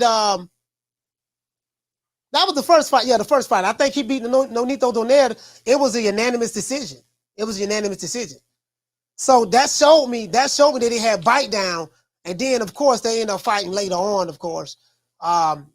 Years later, it wasn't an immediate rematch, but they fought years later, and then you see what he did to him the second time. He just stopped him. You know what I mean? So it is what it is. Okay, I think this guy might be from Blackistan, Nebraska's finest. He said, you notice all the blacks go with Fulton, and other races is Inoue. These are Americans going for foreigner. Okay. I don't even know how to dignify that with an answer. My question I want to ask you is, when it comes to the sport of boxing, what does that have to do with skills? What does that have to do with footwork, trap counter, this and that? That has nothing to do with that. Now, if you're talking about a racial pride standpoint, we don't even know what you look like, to be fair. Nebraska's finest, we don't even know what you look like, to be fair. So I don't know if you're black, white, whatever. I really don't give a fuck. But yeah, that ain't got nothing to do with trap counters, footwork, parrying, cross blocking, feigning, slip and counter, rolling, parrying. You get what I'm saying? Call what's your name? Where you calling from? Buckle up, boxing talk, Coach. Buckle up, Boston Talk. Where you calling from? It's Buckle up, boxing talk, Coach, from Baltimore. Oh, buckle up from Baltimore. Talk to me.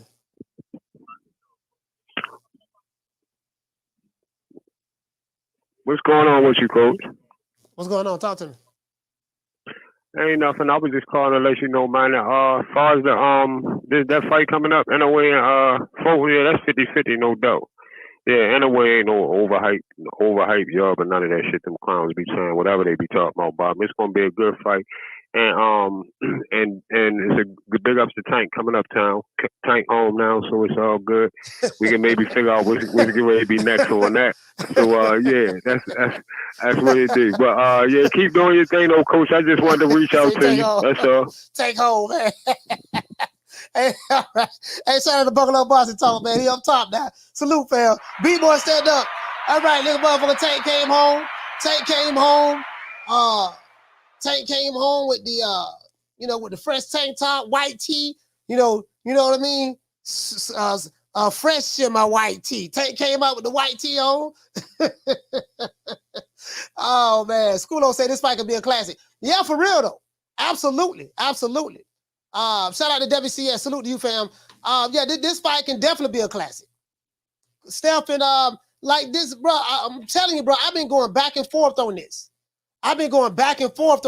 Because again, Inoue haven't faced anyone like Cool Boy Steph.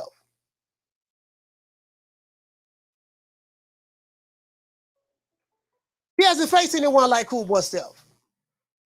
So I want to see what type of adjustments will Inoue make. You know what I mean? Stylistically. And then I want to see will that power carry over. And if it does carry over, I want to see what type of adjustments Cool Boy make. You're fighting a guy in this country, so you already know you got to bring it. I'll call it. What's your name when you calling from? What's good, Coach? It's Keenan from North Carolina. Keenan from North Carolina, talk to me. Can you hear me good? Because I'm outside. Yeah, I can hear you good. All right, man. I just want to start off saying I appreciate you covering this fight because this is really one of the biggest fights in sport, and a lot of people not talking about it. Like in terms of like pedigree and skill set. Like we always talk about 135, 140, and a lot of these dudes, we done got some fights recently, but they've been dancing around each other. Yeah. But in terms of the fight, I'm actually leaning towards Inoue 60-40. And I just say that because, you know, the power, the skill set, like he can box as well as crack. Right. And, you know, we know Fulton can't hit that hard. And I've been watching a lot of Fulton's fights, and he get caught with a lot of overhands. He clinch. He finds himself on the ropes a lot. And those is just part of mistakes against Inoue. And one other thing I just want to cover before I get off, I know a lot of people saying they don't know if his power going to translate, but when we think about, and I get it, like Donaire was old, right? Yeah. But the only other time Donaire got stopped in his career was when he was fighting at featherweight. Yeah. So for everybody saying like, oh, his power not going to carry, his power not going to carry, and Donaire won a belt at featherweight, so his power carried up and his skill set carried up, but that's where Donaire hit the wall. But that's what I wanted to say in terms of that aspect. And like I said, he was old, but that's something that you can really go off of going into the fight. But I appreciate you letting me hop on. I'll let you, man. I mean, shout out to Keenan, man. No, Cackalack, stand up. You know, Keenan make a valid point because that. I'm like, man, this. Let me tell you something. Both of these guys have high ring IQs. Both of these guys have high IQs. I'm trying to see what outside of size, what advantages do each fighter have? I think Inoue The Monster, he's what, 24-0, 21 KOs. So he's been stopping mugs. 3 divisions he went up, he been stopping people. And Cool Boy Steph only has 8 knockouts. So he's not a knockout artist. I'm gonna have to look at some fights and see how, you know, call back. I gotta look at some fights and see he's not a knockout artist, but Cool Boy has very, very good footwork. I know for a fact. I know that. What's the name? Haven't seen anybody like Cool Boy Steph. What's my main man name? Inoue haven't seen anyone like Cool Boy Steph. But I'm trying to see have Cool Boy fought a fighter like Inoue before in his career. That's what I'm trying to think and see. Carla, what's your name? Where you calling from? Yo, this Uncle Jack in Minneapolis. Peace to the chat. Peace. How you doing, Coach? I'm doing good, fam. Uncle Jack, Minneapolis. Talk to me, fam. All right, brother. So, yeah, man, last year I saw Fulton when he fought Roman in person up here at the Minneapolis Armory. And I'll say this here, like, on a round-by-round concentration, focus type basis, when that dude is on, that man can fight his ass off. It's 50-50, like Tina from NC has said. The only thing I'm wondering here, as far as like stylistic comparison, in my head, I'm thinking Bernard Hopkins versus Tito Trinidad. If Inoue can't crack my man Fulton the way that he wants to, I think Fulton can take him in them deep waters and really put something on him that he ain't seen before, man. But like Inoue, that dude punches so damn hard, to where if he hit Fulton with something that he ain't ready for, man, it might be a long flight back to Philly, brother. I'm mad because I feel like this is the kind of fight that deserves more than ESPN Plus, man. This is prime time motherfucking boxing right here. You know what I'm saying? Yeah. I'm riding with Cool Boy just off the strength of seeing them fight in person and what that brother can do for 12 rounds, man. But that's all I got, Coach. Shout out to you. Shout out to the chat. Peace to everybody. God bless. I'm out. Yes, sir. Shout out to Uncle Jack, man. Minneapolis, man. Salute, fam. Cool Boy has some advantage in this fight. Cool Boy is taller. He has a longer reach. I think he has a 3.5 or maybe 4-inch arm reach. So he's taller and he has a longer arm reach, and he's the bigger fighter, right? Excellent footwork, great head movement, defensively sound. You know, Cool Boy can pretty much swim in the water and not get wet type guy. He like for real though. So if you look at that, Inoue is going to have to get around the reach. Then he's going to have to get his timing down pat because more than likely, Cool Boy is not going to be sitting in front of him. So I'm anxious to see the type of angles and the footwork that Cool Boy will have in this fight coming up. Will Cool Boy try to walk Inoue down? Will Cool Boy fight on the front foot? Will Cool Boy say, you know what, man, I'm the bigger fighter, man. You ain't like once Cool Boy feels Inoue's power, does he say, you know what, man, I'm the bigger fighter? You know what I mean? Your power ain't really phasing me like that. I'm finna step to you, put you on your back foot. will he do that? Right? If he fights predominantly on the black foot, and let's say he runs, like they said, when he fighting on the back foot, he wasn't engaging. You know, he was running in the fight. Will that type of style of fight get him a victory in Japan? Another thing too. Remember when we had Timothy Bradley on? Remember, I asked Timothy Bradley, I say, Tim, when you're a fighter, do you look at the judges? Like when a fight comes up, right? You put them as no, these are going to be the judges for the fight. But now, different judges look out for different things. You may have some judges. You may have 3 judges, right? One judge, they like fighters who fight on the front foot and be the aggressor.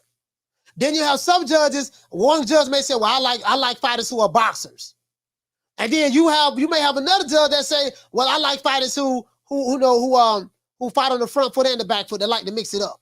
You get what I'm saying? So I remember when I asked Timothy Bradley, I say, "Did you fight according to who the judges were? How you know certain judges like to see judge certain fighting styles?" He said, "Hell yeah." He said, "If you're a fighter, you better know who the judges is and fight accordingly to who the judges is, because you know what those judges look for." You get what I'm saying? He said that. He said that. He said that. Absolutely. He said that. So that's the thing. Cool Boy is going to have to look. You're fighting a guy, even though Cool Boy is the champ. Even though Cool Boy is the champ, but he's fighting in enemy territory. And when I say that, I don't mean any disrespect to Inoue, but you get what I'm saying. I'm saying from a boxing standpoint, he's fighting in someone else's backyard, in another country. So the style of fighting that he might be accustomed to doing, you get what I'm saying? Like, well, it depends. It all depends on what Inoue does. So, but you guys get the gist of what I'm saying. You know, you need to okay, what type of fighting styles do these judges like to see? You get what I'm saying? So, it's very, very interesting. Shout out to Jackie Hernandez in the building, Jamie Rivera, Green Eyes P in the building, Dr. Paul Evans, Eric G from H-Town. You know what I mean? Salute to you guys. It is what it is. Anybody, hello, we got over 300 people in here, less than 300 likes. We need 58 more likes. If you sitting around hate watching the show, not hitting the like button, Riley, get him. Fuck you. Fuck the plane you flew in on. Fuck them shoes. Fuck the socks with the bell on it. Fuck them cheap ass cigars. Fuck your yuck mouth teeth. Fuck your hairpiece. Fuck your chocolate. Fuck Guy Ritchie. Fuck Prince William. Fuck the Queen. This is America. My president is black and my Lambo is blue, nigga. Now get the fuck out my hotel room. And if I see you in the street, I'm slapping the shit out of you. Another thing, too, I say Cool Boy Steph has great footwork. He has the reach. He has the height. He's the bigger fighter. If I'm Inoue The Monster, I find a way to get on the inside, mid-range or whatever, and I go straight to Cool Boy's body. True. I go straight to his body. I'm gonna be the body snatcher that night. Mix it up. Don't just all body shots. Like feint, like you can feint them. Feint like you going to the body. Bap, bap. You know, keep going to the body, showing them that same shot. Get him to react a certain way, and then set up the kill shot. But he has to go to the body. Because as a matter of fact, hold on, let's do this. Let's do this. Let me pull it up for you guys. As you can see right here, Cool Boy has a 70.5-inch arm reach. He's 5'6.5". So he has a half of, I thought he was like 5. So he's 5'6.5". And he has a 70.5-inch arm reach. Cool Boy stopped this guy in the 6. He only has 3 knockouts, though.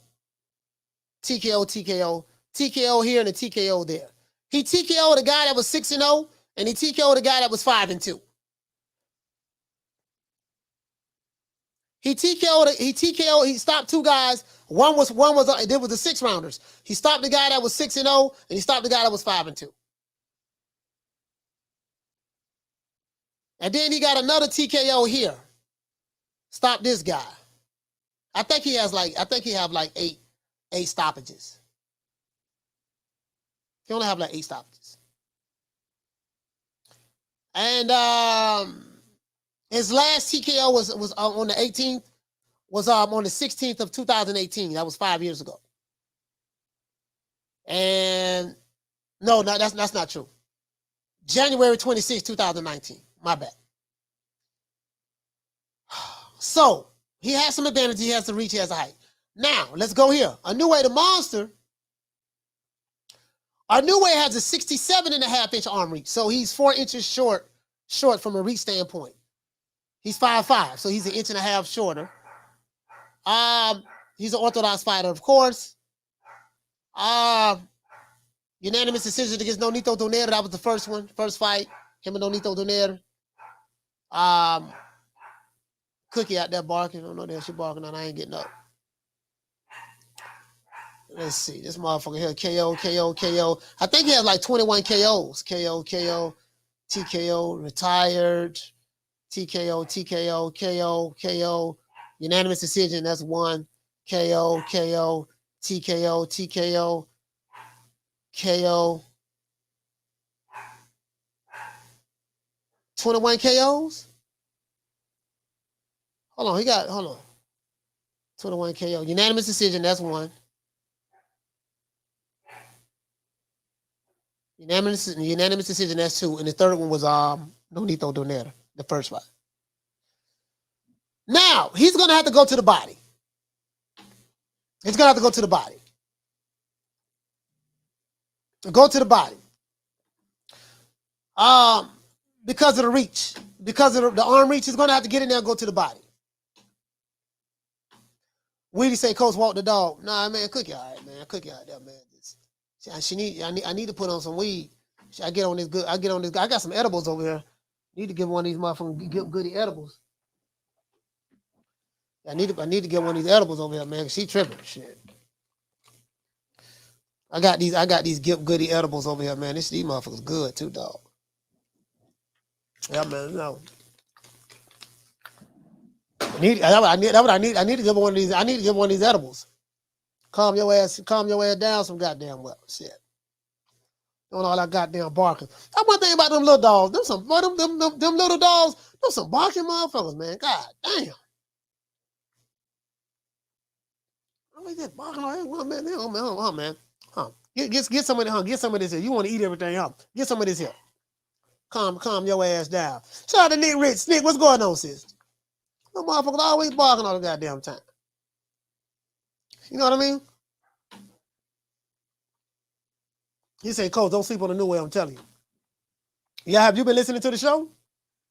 You've been listening to the show, you would know I ain't sleeping on them. You know what I'm saying? L Hop said, Cookie gonna be lit. Nah. Yeah, I mean, this is a good fight. I'm feeling good too, dog. I'm feeling so good right now, bro. I wish y'all could feel what I'm feeling right now. Pause. I wish you guys could feel what I'm feeling right now. I'm feeling good right now. You hear what I'm saying? You feel me? It's going to be some dudes crying. It's a dude right now coming off a 12-hour live arguing, got his feelings hurt. He crying somewhere.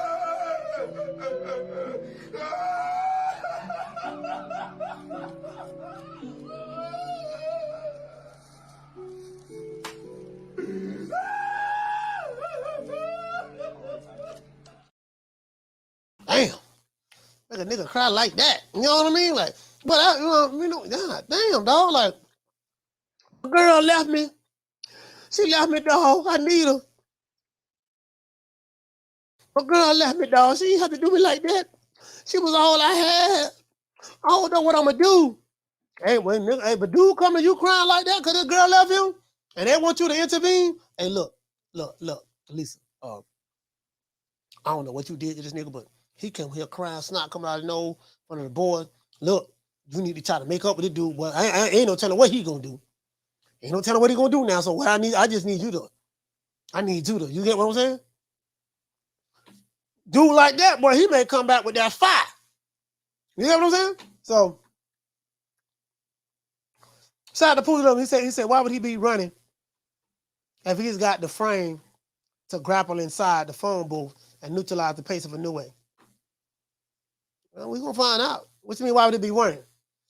Shit, well, when a motherfucker feel that power. He said, Inoue not peeling off the guard effectively, it would be a long night. Well, you said if, right? We're going to find out. See, sometimes you don't know what you don't know until you know it. All of us are just discussing it, right? We can make our predictions, but that shit don't mean a motherfucking thing. The 25th going to tell the story. It's the same thing I say with the Crawford Smiths. I said, all this arguing niggas been doing, debating and all that stuff there. I said, the rubber hit the road on the 29th. There's nothing else to talk about. The 25th, Tuesday in Japan, that's going to answer all questions. That's going to answer all questions. It's going to answer ifs, possibilities, what ifs, maybe this, maybe that. That's what I like about the fight being made. We gonna listen. All those questions will be answered. Every last one of them. True, true, true. Every last one of them. Shout out to Big Sarge. What's going on? He said most guys in Inoue's fight is bigger than him. If somebody could grapple him to stop him, they would have done it by now. I mean, that shit sound good till a motherfucker get hit in the body, though. You know what I mean? You may try to grab a motherfucker, bap! Oh! You know, it is what it is. So, basically, you have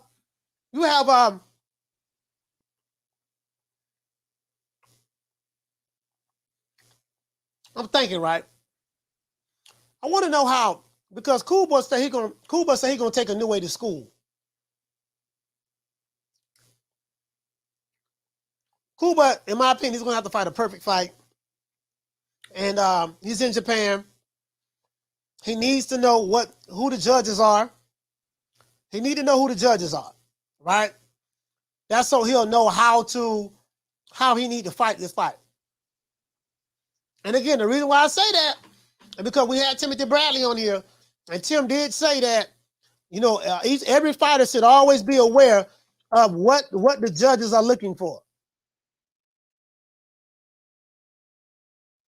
If you got judges that like fighters who are pressing the action, and you a fighter that do the opposite of pressing the action, those swing rounds will always go to the fighter that's pressing the action. You get what I'm saying? The swing rounds will always go to the fighter who's pressing the action. You want to know why? Because that's what the judges want to see.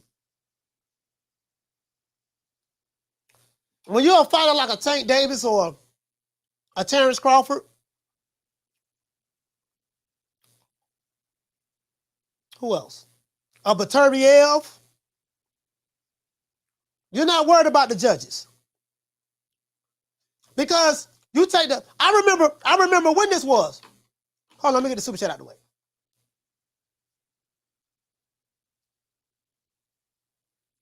Did I get this out of the way? Did I do this?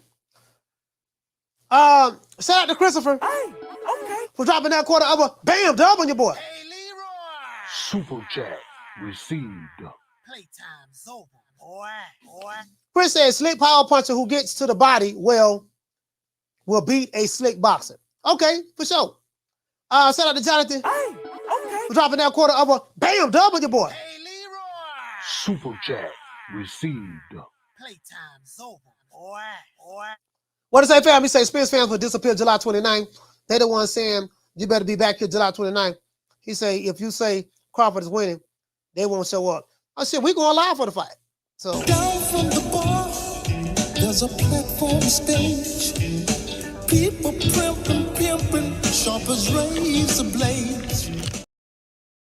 I mean, it is what it is. We going live for the fight. So you know, ain't nobody tripping.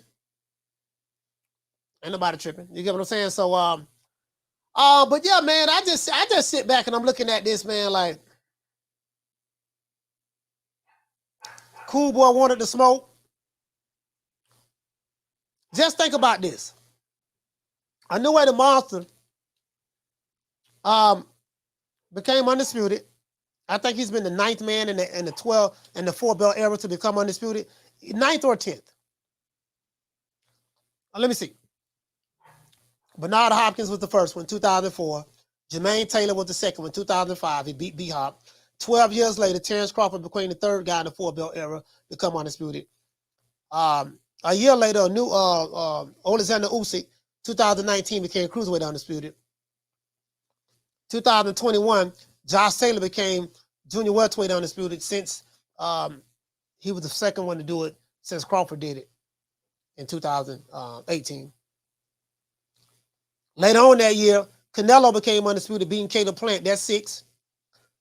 Then the following year, Jamil Tyler became undisputed. That's 7. Later on that year, Devin Haney became undisputed. That's 8. And then Inoue The Monster became undisputed. That's 9. We talking about the men, so it was 9. Yeah, so yeah, he was the 9th guy in the men's in the 4-belt era. He said skip Crawford. No, I didn't. I said Crawford in 2018. He was the 3rd one. He wasn't listening.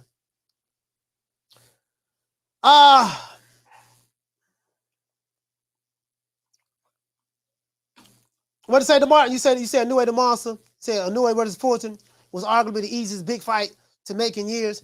Yeah, I mean, and the simple fact that both men wanted to fight each other.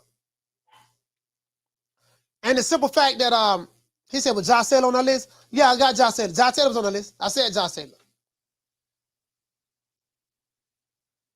I said Josh Taylor was the second to do it at junior welterweight, 2019. Not only did I give you who was on the list, I told you what year they became undisputed.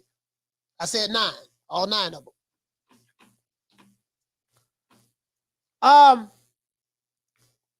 He said, I hope this gives Inoue a fan base in America. I mean, he won't get no fan base in America because he doesn't fight in America. He doesn't fight in America, so he won't get the fan base in America like that.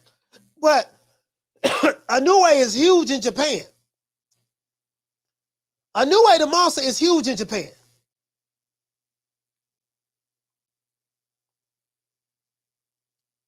He's huge in Japan, right? You get what I'm saying? So that's just what it is. But Cool Boy is not big over here. Some people say, well, why Cool Boy got to go to Japan? He didn't have to go to Japan. He chose to go to Japan. The reason why he went to Japan because that's where the money's at. Shout out to John Rodgers. He said, have you heard anything from Halim? He seems to have gone to MIA. Now, I haven't heard anything from Halim, fam, at all. I haven't heard anything from him. So, Cool Boy, he could stay in America and get paid $1 million, get that $1 million what Al Heyman was paying him, or he can go to Japan and get $3 million plus. It's a no-brainer to him. Cool Boy, and then Cool Boy don't really have a fan base like that over here. Hold on.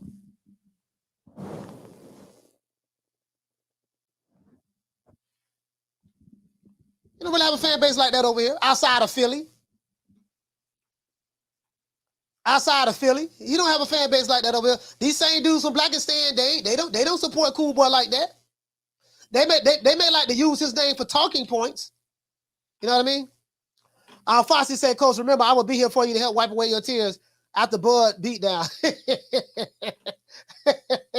Hey, you know what? hey, Fossey, bro. You know what?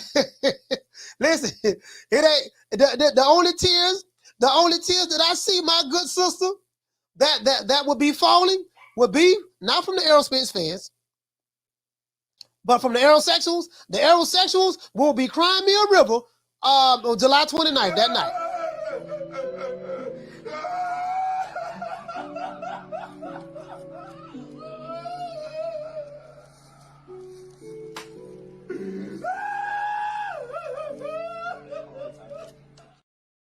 I seen it before. I heard it. I saw when Wilder got knocked out by Fury. I don't seen it already. I'm like, I don't know how this is gonna play out. 29th, that's that man mama birthday too, man. Bud ain't finna lose on his mama birthday. I heard what Miss Deborah said. She said, you may better make sure you bring me back them belts. That little slim, dark-skinned dude from Omaha, Nebraska, he ain't losing on his mama's birthday. That boy from down in Texas in trouble. We ain't going to the judges' scorecard. Now, I will say this. Oh, yeah, that's what I was talking about. Judges' scorecards. Let's pull up my main man. Marvelous Marvin Hagler.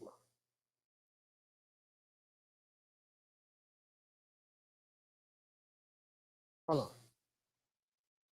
I think 1979, he got robbed. The Hagler, that was his first fight. I think it was his 50th professional fight. His 50th professional fight. Marvelous Marvin Hagler. This is 1979. Where we at? I want to make sure. That's right here. I want to show you guys this fight right here. 1979. Hold on. On my damn computer. 1979, where we at? I think he fought Vito. Yep, he fought Vito. I'm going to show y'all this here. This is why I love Hagler, too. All-time great. My favorite middleweight of all time is Marvelous Marvin Hagler. There's no argument about this for me. 1979, Marvelous Marvin Hagler got robbed right here. He fought Vito. He beat Vito in Las Vegas. They said it was a split draw. Hagler was 38 hot. I think this was Marvin Hagler's 50th professional fight. He was fighting for the WBA and WBC middleweight world title. At this time, Hagler was being blackballed by the sport of boxing. He had to get, I think, Congressman Tip O'Neill involved, and that's how he was able to get a title shot and get with a promoter and stuff like that in Top Rank. Him and Bob Arum had a handshake contract, right? Broxton, Massachusetts, right? After this fight, I remember an interview that Hagler gave. He said from now on, I will make sure that I would never let another fight I have go to the judges' scorecard cards. Hagler said, these here are gonna be my judges from this point forward. He went to stopping motherfuckers. True. Hagler went to stopping him. So, what I like about Crawford, he has that Marvelous Marvin Hagler mentality. I'm not saying skill set, I'm saying mentality. He don't stop 10 motherfuckers in a row. And I'm going to tell you what I told him in front of his mother when I was at their house. This is the honest God truth. Bomac, Bernie, Red, Soul, this is what I told him. I said, man, you are not a PBC fighter. You're fighting Al Haymon's favorite son over there at the PBC. Spencer's the A-side, meaning he would get A-side treatment. A-side benefit of the doubt from the referee, A-side benefit of the doubt from the judges. The only way you're going to win this fight, you're going to have to stop this boy. Period.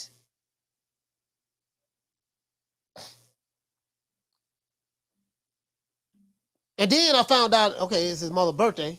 Yeah, my birthday, the 29th. She said, only thing I want for my birthday is them belts. She said, Bud gonna knock him out. I can promise you that. I'm going for the knockout. Not because of what his mother said, but because of what I see from a stylistic standpoint. Flat-footed, come forward, get on the inside, work the body, work behind the jab, to get on the inside and try to push your way in and work the body. I just feel like stylistically, that's not going to work. I'm not saying Crawford gonna win the fight. I'm saying Crawford gonna knock him out. So I'm going further than just he gonna win. He gonna knock him out. How he gonna win by knockout? He gonna walk him in. He gonna walk him right into them shots. He either gonna get knocked out or Derrick James gonna throw the towel in or the referee gonna stop it. That's the only way he can win this fight. True. And that's what I told him. You know what Smith's gonna do? He gonna come forward and come at you. That's what I told him. So that's it. That's it. Shout out to Next Gen. He said, "Mama say knock you out." So my thing is the way you do it to make sure that you don't get robbed by the scorecards or judges. You make sure you stop that motherfucker you in front of. You stop him. After Hagler got robbed against Vito, he went on a 1, 2, 3. Stop Elementor. 4 became champion after beat Elementor in London. Stop Elementor. Listen, he stopped Elementor in 3 rounds. Stopped Elementor in 3 rounds. Stopped him. And then he got some get back on Vito 2 fights later. He beat Vito so bad 2 fights later, he made Vito retire on the stool. True. Mm-hmm.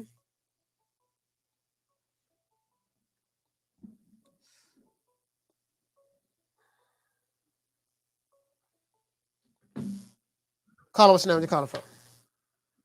So what's happening, man? It's Casino Life Prayers from Atlanta. Casino, talk to me. And I was trying to get some guidance on this fight because I ain't gonna lie, I ain't ever seen Fulton fight and I ain't ever seen Inoue fight. Mm-hmm. What's a good fight from both? What's their best performance? I'm gonna go tonight and watch them. What's the best performance from Fulton that I probably should watch? And then what's the best performance from Inoue? Well, I think Fulton's last fight was against Daniel Romaine. You can look at that fight. You can look at the fight where he had with Brandon Figueroa. That was a big guy really smothering him. I would probably Daniel Romaine. He looked excellent against that guy. Like, you know, if you can that fight right there. He swam in the water and didn't even get wet. The Brandon Figueroa. Look at his last 2 fights. Brandon Figueroa and Romaine. As for Inoue, I would say look at the Donaire fights. You know, he got quite a few you can look at. Let me see. No Nito Donaire, the first fight, because you get a chance to see how tough this motherfucker was. Because I think he had like a broken.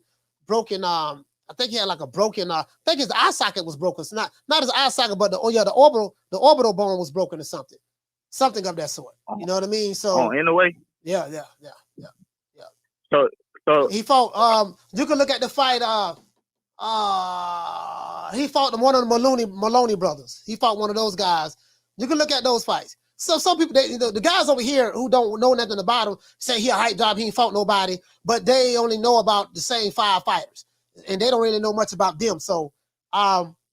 But I just say look at those. I'm trying to put together my own opinion because, to be honest with you, I ain't never even looked at nobody that small fight ever. Yeah. Like literally. So I'm gonna check it out and shit. That's what's up. I'm gonna see what's up. All right. Shout out to Tino. Right.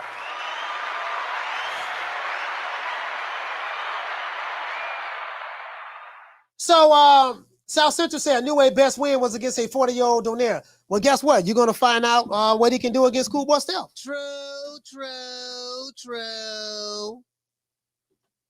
If your criticism of him is he ain't fought nobody, he fought an old guy, well, he's fighting a young guy in Cool Boy Steph now. So that should satisfy whatever, you know, that should satisfy whatever requirement you have of Inoue. That should satisfy that. Now he's fighting a slick black fighter that's in his prime. He's fighting him now. So let's just see how that works out, you know? Shout out to Jaden. You saying he's moving up to fight him. Yeah, moved up and went right at the top guy. Moved up and went right at the top guy. So you get what I'm saying? That's the thing. Like it ain't like he just moved up and went at the top dude. Cool boy ain't no walk in the park. I'm just saying, bro. Let me tell you something, bro. Listen. Cool boy ain't a walk in the park for nobody. You don't just move up from a smaller weight division and just call out cool boy. Nah, dog, I'm moving up. Right now, I'm your mandatory. I'm your mandatory. You gonna defend no belts or drop them. And Cool Boy said, no, I'll fight you. You got to come to Japan. I'm the A side, even though you got the belts. Don't worry about it. I'll come to Japan to fight you. Caller, what's your name and you calling from? Yo, what up, Coach? It's Uncle Jack in Minneapolis again, brother. Uncle Jack, talk to me. Hey, real quick, man. My man in the comments talking about Donaire was 40 years old.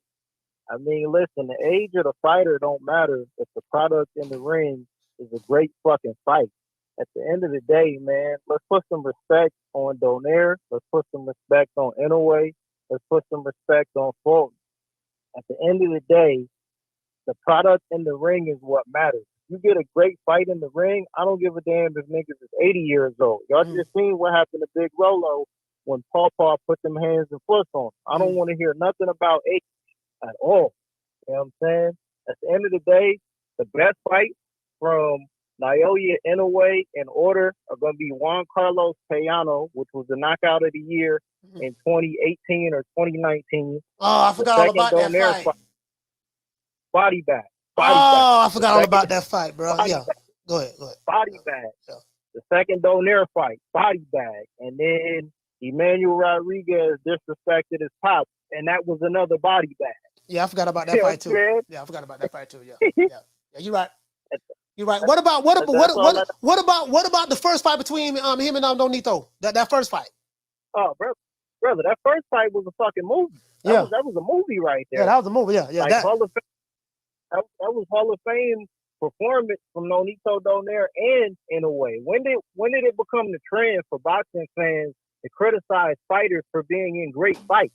What are we talking about here, Coach? Isn't that crazy, bro? Like, listen, dudes will be like, well, he got dropped against such and such his last fight. I said, yeah, Ali got dropped before. Larry Holmes got dropped before. Foreman got dropped before.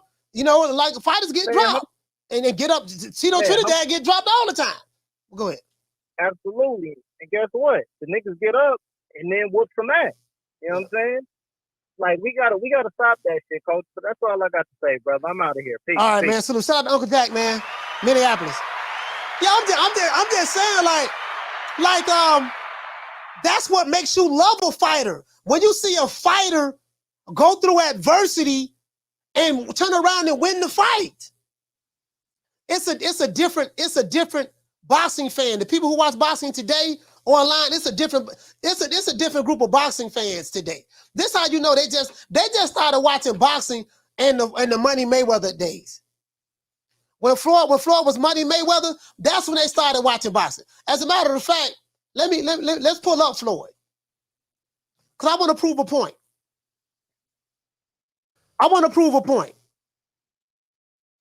Hold on.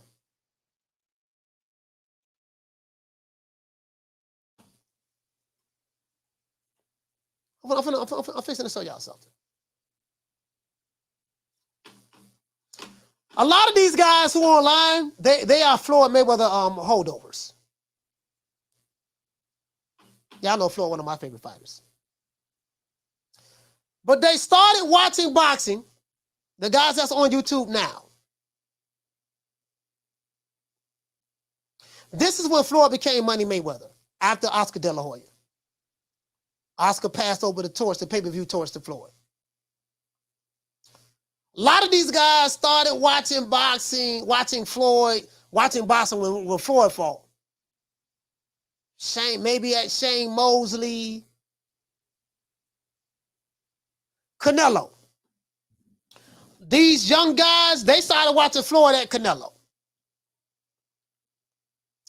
This where they got up on Floyd. Yeah, you see what Floyd did to Canelo. He did what he did to Canelo. Then he beat Marcos Maidana twice. Manny Pacquiao, he beat Manny Pacquiao. Right, 2015.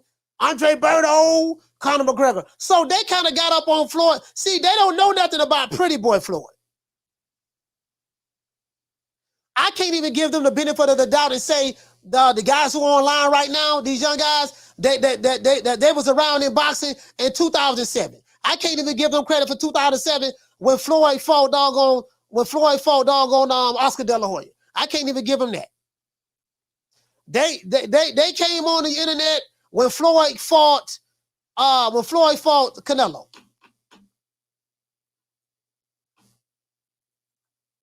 That's when they came aboard. And you can tell in certain arguments they have too. You can tell in certain debates they have, like you can tell, like, yeah, this nigga had just started. Yeah. What y'all already know what time they do. Caller, what's your name? Where you calling from? Hey, Coach, it's Jerry from Baltimore. Jerry from Baltimore, talk to me. Yeah, man. People just, I don't know what happens if it's inexperience or what. That last caller talking about age don't matter. That's the craziest shit I ever heard. Ask Roy Jones if age don't matter. He was a great fighter. When he got old, guess what? He wasn't a great fighter anymore. Muhammad Ali, God rest his soul, great fighter. When he got, what are we talking about here, man? Age is more important and a bigger factor than weight. That's what a lot of boxing fans make a big deal out of. These guys, he moved up to fight him, or he moved up to. That's not a big deal. Most of these guys are walking around in good shape, 25, 30 pounds north of where they're fighting. And that's their walk around rate, and they're in good shape there. Boxing's a weight cutting sport, and it's not the big deal that people, because I was watching boxing when there was no junior weight classes. Yeah. And welterweights routinely moved up and fought middleweights. Middleweights routinely moved up and fought light heavyweights. And they win some and they lose some. Ultimately, skill will pay the bills. I do want to give you credit, though, for not talking about Bud and Earl, because like a lot of people said in the chat, man, I'm ready to just let the next couple of weeks roll out. That fight's been talked to death. Yeah. It's not just been a few weeks, since it got announced. It's been 3 years we've been talking about it, and we're going to get a nice treat at the end of the month, and I'm just done talking about it. There's nothing more to really say about it. Yeah, I mean, for sure. I mean, I feel the same way. We're going to do what we always do, Jerry. We have a big fight. We talk about it. When the fight happens, or whoever wins. Whoever was wrong in their pick. And then we move on to the next fight. I mean, you get what I'm saying? It's not life and death. It's not life and death for someone like me and yourself. I mean, you've been watching boxing a long time. You've seen many big fights come and go. And you're going to see them coming. You're going to see some more come and go some more. Pause. Well, that's why I like to see you giving Steph and Fulton and the Monster there, giving them some shine, man. Because to be honest with you, that's a matchup that's probably right on par with Bud and Earl. Yeah. To be honest with you, it's not getting the hype, of course, because they're lower weight fighters, and one guy's a foreign dude. I haven't even really seen the Monster fight, just a little bit on YouTube, but I'm glad to see, and like I say, and Baumgardner, I'm looking forward to that fight. We had a couple good fights this weekend. And we didn't even spoke about that. Yeah. I am picking Earl Spence to win by decision. I think the fight is going to live up to the hype because, like what you were saying, Coach, a minute ago, when you've been watching boxing for a long time, you see that a lot of times the most anticipated fights don't live up to the hype. Yeah. And sometimes they fall far short of it. But this one, you kind of feel like it will. Because Earl's a badass. He's just a fighting motherfucker that just comes forward and the fight. And Bud is a badass, and he's got that mean streak in him. He's got that sniper power, and you almost feel really good that this one's going to live up to it. All right. Shout out to Jerry for being more. There I go talking about it. All right. Shout out to Jerry for being more. Salute, fam. Shout out to my sister, Nick Ricks. Shout out to my sister, Nick Ricks, man. How you doing, sis? Hey, what's going on? Shout out to my sister, Nick Ricks, man. Again, who you like. Again, like with me, guys, I don't have an emotional investment into this stuff like this. You get what I'm saying? Like, this ain't life and death for me.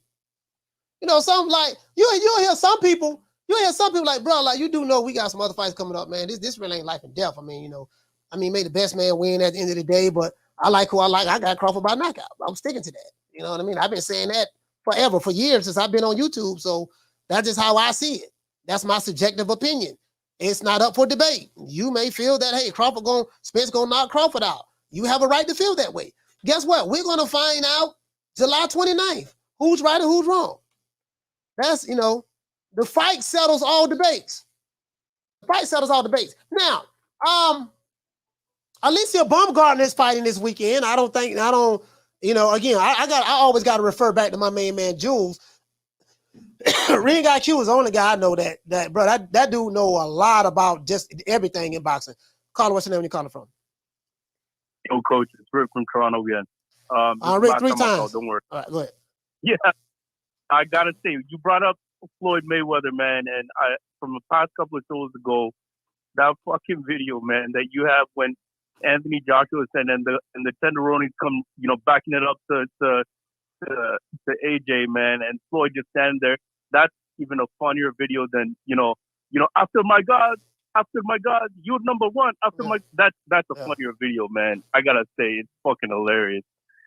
Peace out, coach. That was awesome. If you get that on repeat, that's fucking hilarious, man. All right, for sure, man. For sure. Salute to you, fam. Yes, sir, man. Shout out to Rick from Toronto. Yeah, for real, man. I mean, it is what it is. Plead the fifth.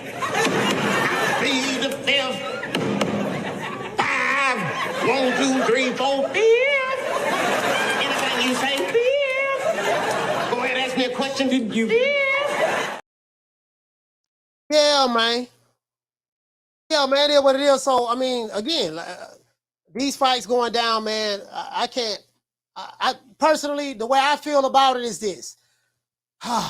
Styles make fights. I'm anxious to see who's going to make the adjustments. I remember the time I was on Major Key. Shout out to Major Key Boxing, man. Major Key had me on this show, me, him, and Troy Graham. I got a chance to interview quite a few people on there. I got a chance to interview James Lights Out Tony, one of my favorite fighters of all time. I got Lights Out. I got Lights Out probably definitely in my top 10. I got Lights Out in my top 10, boy. But I was speaking to Buddy. I was speaking to Tommy Brooks. I had Tommy Brooks on this show. I got to pull it's an old video. He called into the show and I had him on the show. And I asked him, right? Tommy Brooks is a bad boy. Well, he's a hell of a trainer. I think he learned a little bit on the Georgie Benton, Duva,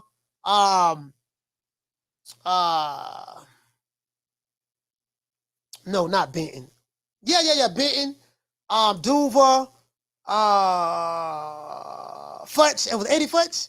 I don't know. I want to say Eddie Futch too. But anyways, I asked him. I said, man, when you're preparing for a fight, you're a world class trainer. You've been several championship fighters, stuff like that.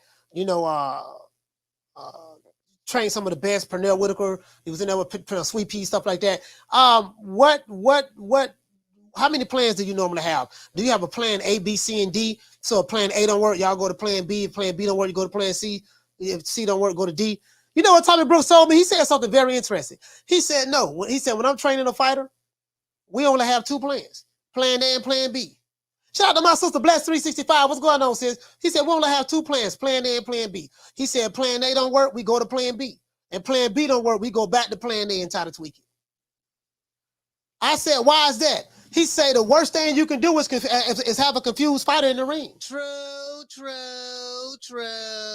He said that's the worst thing you can do, have a confused fighter in the ring. He the first guy I ever heard say that.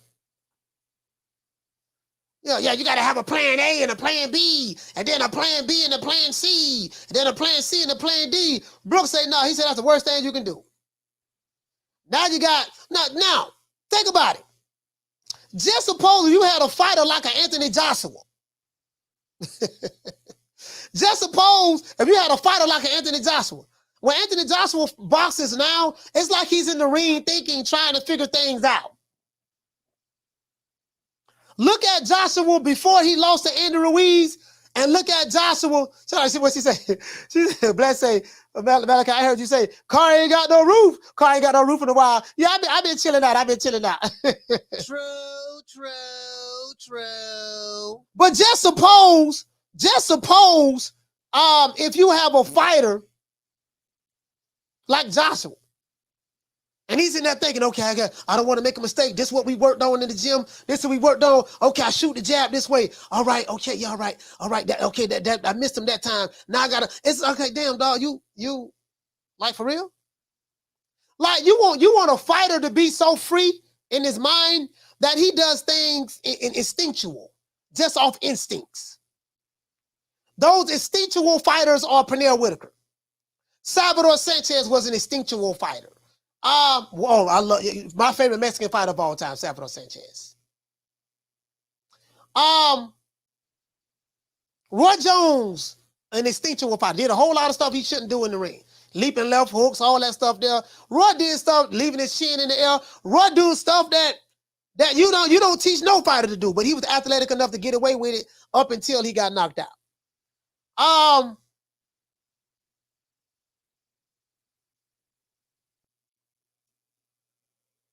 Shakur Stevenson is an instinctual fighter. Tank Davis is an instinctual fighter.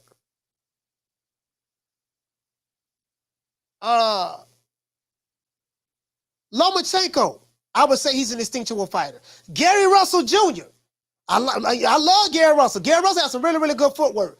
Gary Russell Jr. We know he lost his last fight, but I'm saying Gary Russell in his he's a really, really he fights real calm in the pocket. You know, and a lot of the instinctual fighters, they throw their punches with fluidity. They don't even have to think about it. It's like they already know what to do. You know, when you see a fighter fight like that, it's because the fight has slowed down for him. The fight has slowed down for him. He can see the punches coming before they even get there. He see it slipping. When you see a fighter constantly slipping punches by inches in the pocket and then come back with the counter, that's an instinctual fighter. When you see a fighter that can throw punches in between punches, like if you throw a punch, he's throwing a punch over the top while you throwing your punch, that's an instinctual fighter. You get what I'm saying? Caller, what's your name? Where you calling from? Yo, this E-Money from Texas, bro. Why you cooning again, bro? Stop cooning, bro. You a coon on the carb having ass nigga, bro. Like, fuck. All you do is come online and coon every day, bro. Your whole family a coon. If you born like that, you have to coon and in your DNA, my nigga. Like, how old you is? How old you is, E-Money? Shout out to my dog, E-Money, man. True. E-Money say cool on the cob. Shout out to my dog, E-Money. Nigga, you a cool? Your whole family a cool? E-Money, I have some parting words for you, sir. Let me address something to some of the haters out there about me. Y'all can kiss my ass. Twice.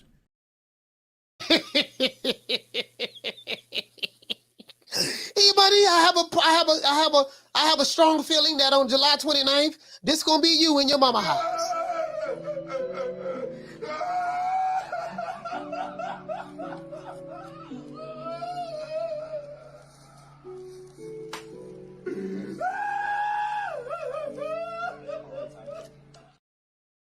That's gonna be you in your mama house. Gonna be caught on it. Yeah, E-Money, you ain't called. Hold on. Today Friday, right? No, he didn't threaten me. He called me a coon. Okay, he called me a coon. Should I allow people to call me a coon on Fridays, guys? Because I did say that we do not take threats on Fridays. Today, 10 to 1 on Fridays. We only take threats on Monday through Thursday. So, but he didn't threaten me. He just called me a coon. So, I mean, I could probably give him a pass for that. Anybody else want to call me a coon? Call me. You want to talk some shit? Call me. Start some shit, bitch. Sup, fool? You gonna talk shit about me, homie? Where you from? Hundreds of niggas is waiting for your motherfucking call, and they all talking shit about you right now. Call the coach at 530-494-9636. We waiting on your bitch ass. He came from Blackistan. We know E-Money come from Wakanda. We know he come from Zamunda. Between Blackistan, Wakanda, Zamunda, and the Alphabet Boy community, we know that's where he come from. He probably come from the whole monies too. So, you know, we know he's low IQ. Every time he call the show, it's either a threat or you're a coon. I think those are the only words in his vocabulary. I don't know what school that brother went to, but it's apparent that he's a kid. He's probably in his 20s, living with his mama, and he has very, very low IQ. That just, it is what it is. Them niggas that come from Blackistan, that's how they act. It is what it is. I'll call it. What's your name? Where you calling from? It's Troy Graham from Baltimore. What's going on with you, coach? Troy Graham for B-More. Talk to me, fam. Man, I got a question for you. I hear you talking about all these great fighters. What did you call them? What you were calling them? You know, you said they're what? You said Salvador Sanchez and all that. Oh, what did you say they were? You know, I said they were instinctual fighters. Like How you gonna leave? Go ahead. Mm-hmm. Go ahead. Yeah, but you know, how you gonna leave out the man that you used to trumpet him, you used to big him up and all that, the greatest heavyweight ever, you know, according to you, Trevor Bryant. Man,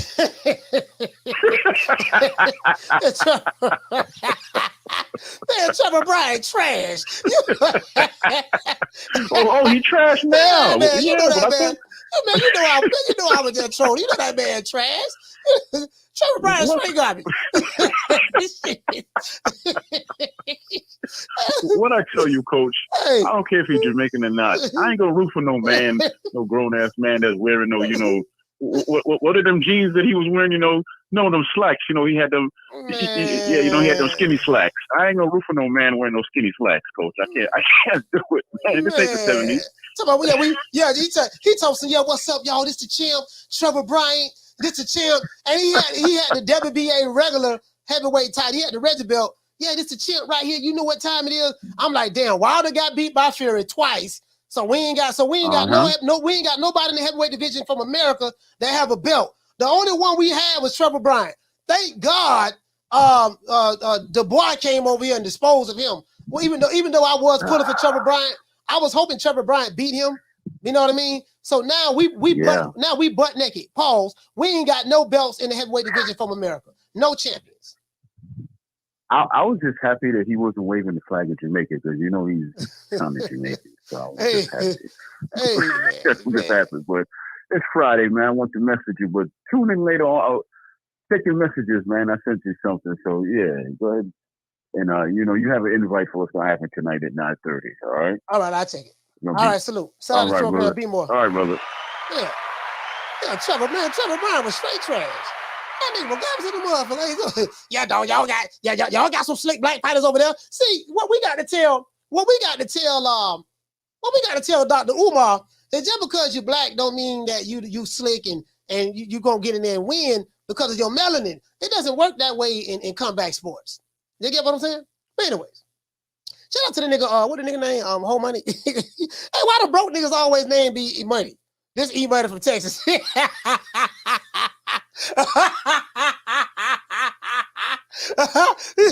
this here? This E-Money from Texas? What you want? You's a coon. You got coon in your DNA. You's a coon. Your whole family a coon. Why you cooning? You's a coon. Why you cooning?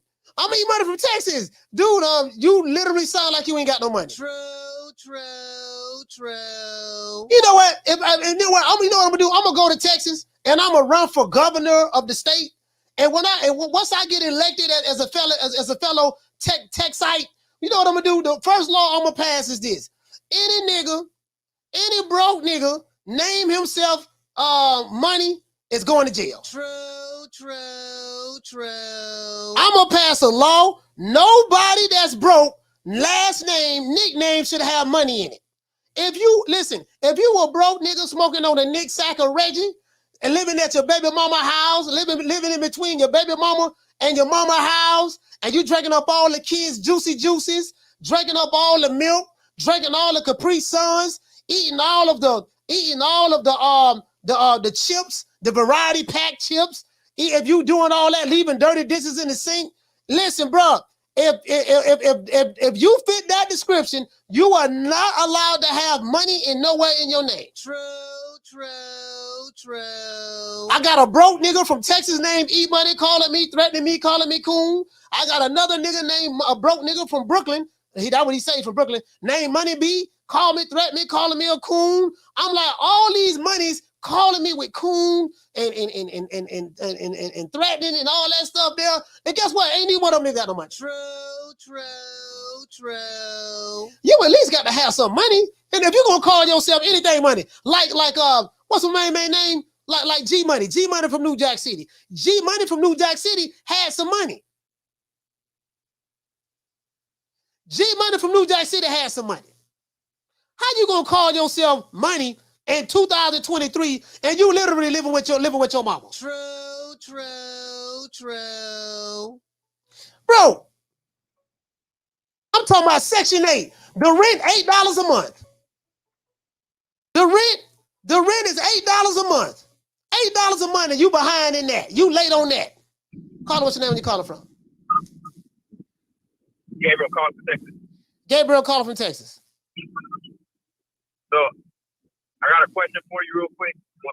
I'm pretty hyped for the Inoue versus Fulton fight. And when I explain it to casual boxing fans that don't really know him, tell me if you think it's a fair comparison. I ain't trying to disrespect Floyd or Manny, but I was basically saying Manny, Floyd, but diet, like if there was two fighters in their prime, you think that comparison is fair? You mean Manny and Floyd in their primes? Not as good as them. I'm just saying, like, to a casual boxing fan, I'm trying to tell them, like, they don't really know. If you do a comparison, if you want to do a comparison, just to get them an idea. Yeah, I'm just like, just to give me an idea, I'm like, basically, it's like Manny had fought Floyd in 2009. When he was just knocking fools out and coming up in weight. If you want to use that analogy to draw a comparison in order to paint a picture for the average casual fan, I mean, I would say you can do that because you got to give them something. You have to give them two fighters that they can resonate with, that they can draw that comparison to. Yeah, I would say you can do that. I would say you can do that. And real quick, last one. Let's say Inoue beats Fulton. It's close. I got Inoue, but if he does beat Fulton, how much weight class do you think that Fulton go up? Like, what's the cap? Cool Boy's not a big, really tall fighter. He's only 5'6.5". So I would say Cool Boy move up to maybe he's super bantamweight now. I would say probably featherweight. I'm talking about Inoue. Oh, Inoue? No, I think this is the cap for Inoue. I think super bantamweight. I think this is his cap. He stayed right here. Yeah. Okay. All right.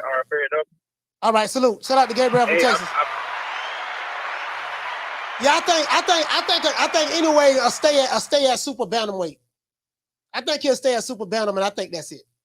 You get what I'm saying? Because he's only 5'5", so I think this is his cap right here, in my opinion. You know what I mean? So, what do you guys think? What do you think? What do you think of Inoue? That was a good question he asked. Gabriel, shout out to Gabriel from Texas. That was a good question he asked. What do you guys think? His cap would be. What did it say, Bless? You say the ages are naturally small. Yeah, they are. The ages are naturally small. They are naturally small. I totally agree with that. I totally agree. They are naturally small. So I took that into consideration as well. What you say on Fotex, you said probably 130? That's what, he's at 122 now, right? He's at 122 now? Yeah, he's at 122 now. So if you say 130, you're saying super bantamweight, okay, featherweight. Is there a light featherweight? Hold on, let's see. Is there? Hold on, let me see what's up. I know a junior featherweight. Let me see. Yeah, junior featherweight, like super featherweight fella. Okay, now it's super bantamweight. Super bantamweight, from super bantamweight, which will probably be junior featherweight, super bantamweight, and then from super bantamweight is featherweight. And then super feather. I would probably say, I think for him, because he's really not a big guy. Inoue is a really small guy. He looks small. He's really not a big guy. I would say stay at 122. The super bantamweight, I would say stay here. I would say stay at super bantamweight. That's what I would say. Don't go up to 126, which would be featherweight. Don't go up to super featherweight at 130. Because the thing is this. You got to look at what will he be effective at? Like, which weight class will he be effective at fighting? Like, okay, if Inoue were to beat Cool Boy Steph, let's say he beat him, right? I'm just hypothetically. I mean, we don't know who's going to win, but if he was to beat Cool Boy Steph, and let's say he would retire now, he would be a first ballot Hall of Famer, in my opinion. True. In my opinion, he would. Because it's all about which weight that you're comfortable at fighting in. It has nothing necessarily to do with what your walk around weight is. It's which weight that you feel comfortable at fighting in. What's your ideal fighting weight? You get what I'm saying? So that's what we're going to have to look at. What is his ideal fighting weight? I mean, that like what you say, Cool Boy, Gary Russell. Gary Russell's at 126. Gary Russell been there. Let's see how many weight classes Gary Russell went up to. Let me look at Gary. Hold on, I'm pulling up Gary Russell right now, guys, on Boss Rec. Hold on. Pull him up right quick. Gary Russell, that's a bad motherfucker. That Gary Russell got Mr. Gary Russell Jr. That dude right there. Gary Russell got some damn good footwork, dog. That's a slick, but Gary Russell is the definition of a slick black fighter. That's a slick black fighter right there. Gary Russell. Okay, Gary Russell is a career 26-pounder.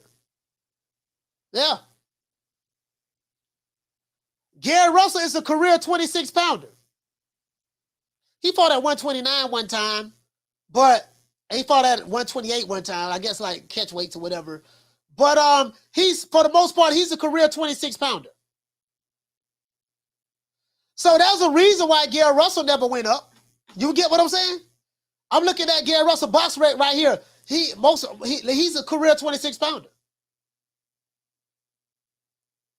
Yeah. He had a couple of fights at 128, but other than that, he came in the game at 125. So, and Gary Russell's a small guy. He has a small frame. You get what I'm saying? So that's what I'm saying. Like Inoue, like Gary Russell been in that same weight division his whole career. This is Inoue's 4th weight division. So there's a reason why Gary Russell ain't moved up to lightweight or nothing of that sort. He's too small. He understands his physical limitations in the boxing ring. You get what I'm saying? Bill saying, Coach, do we have a mugshot of Devin Haney? No, I haven't pulled it up. I haven't pulled it up. I'm trying to stay off the jail topic because I don't want nobody talking about, okay, so I tell you what, I'm going to do a show comparing Devin Haney's mugshot to Tank Davis's mugshot as further proof to show that Devin Haney is even trying to be like Tank by trying to look like Tank in mugshot. True. These are the facts. According to the brothers and sisters of Baltimore, Devin Haney want to look like Tank so bad that when he took his mugshot picture, he tried to pose and make the same facial expression as Tank did when he got arrested. True. Some niggas arguing that right now. Dog, look at his mugshot, dog. Look at his mugshot. Look at his mugshot. Man, this man want to be like Tank so bad, dog. This man want to be like Tank so bad. He even took the mugshot picture like Tank, bro.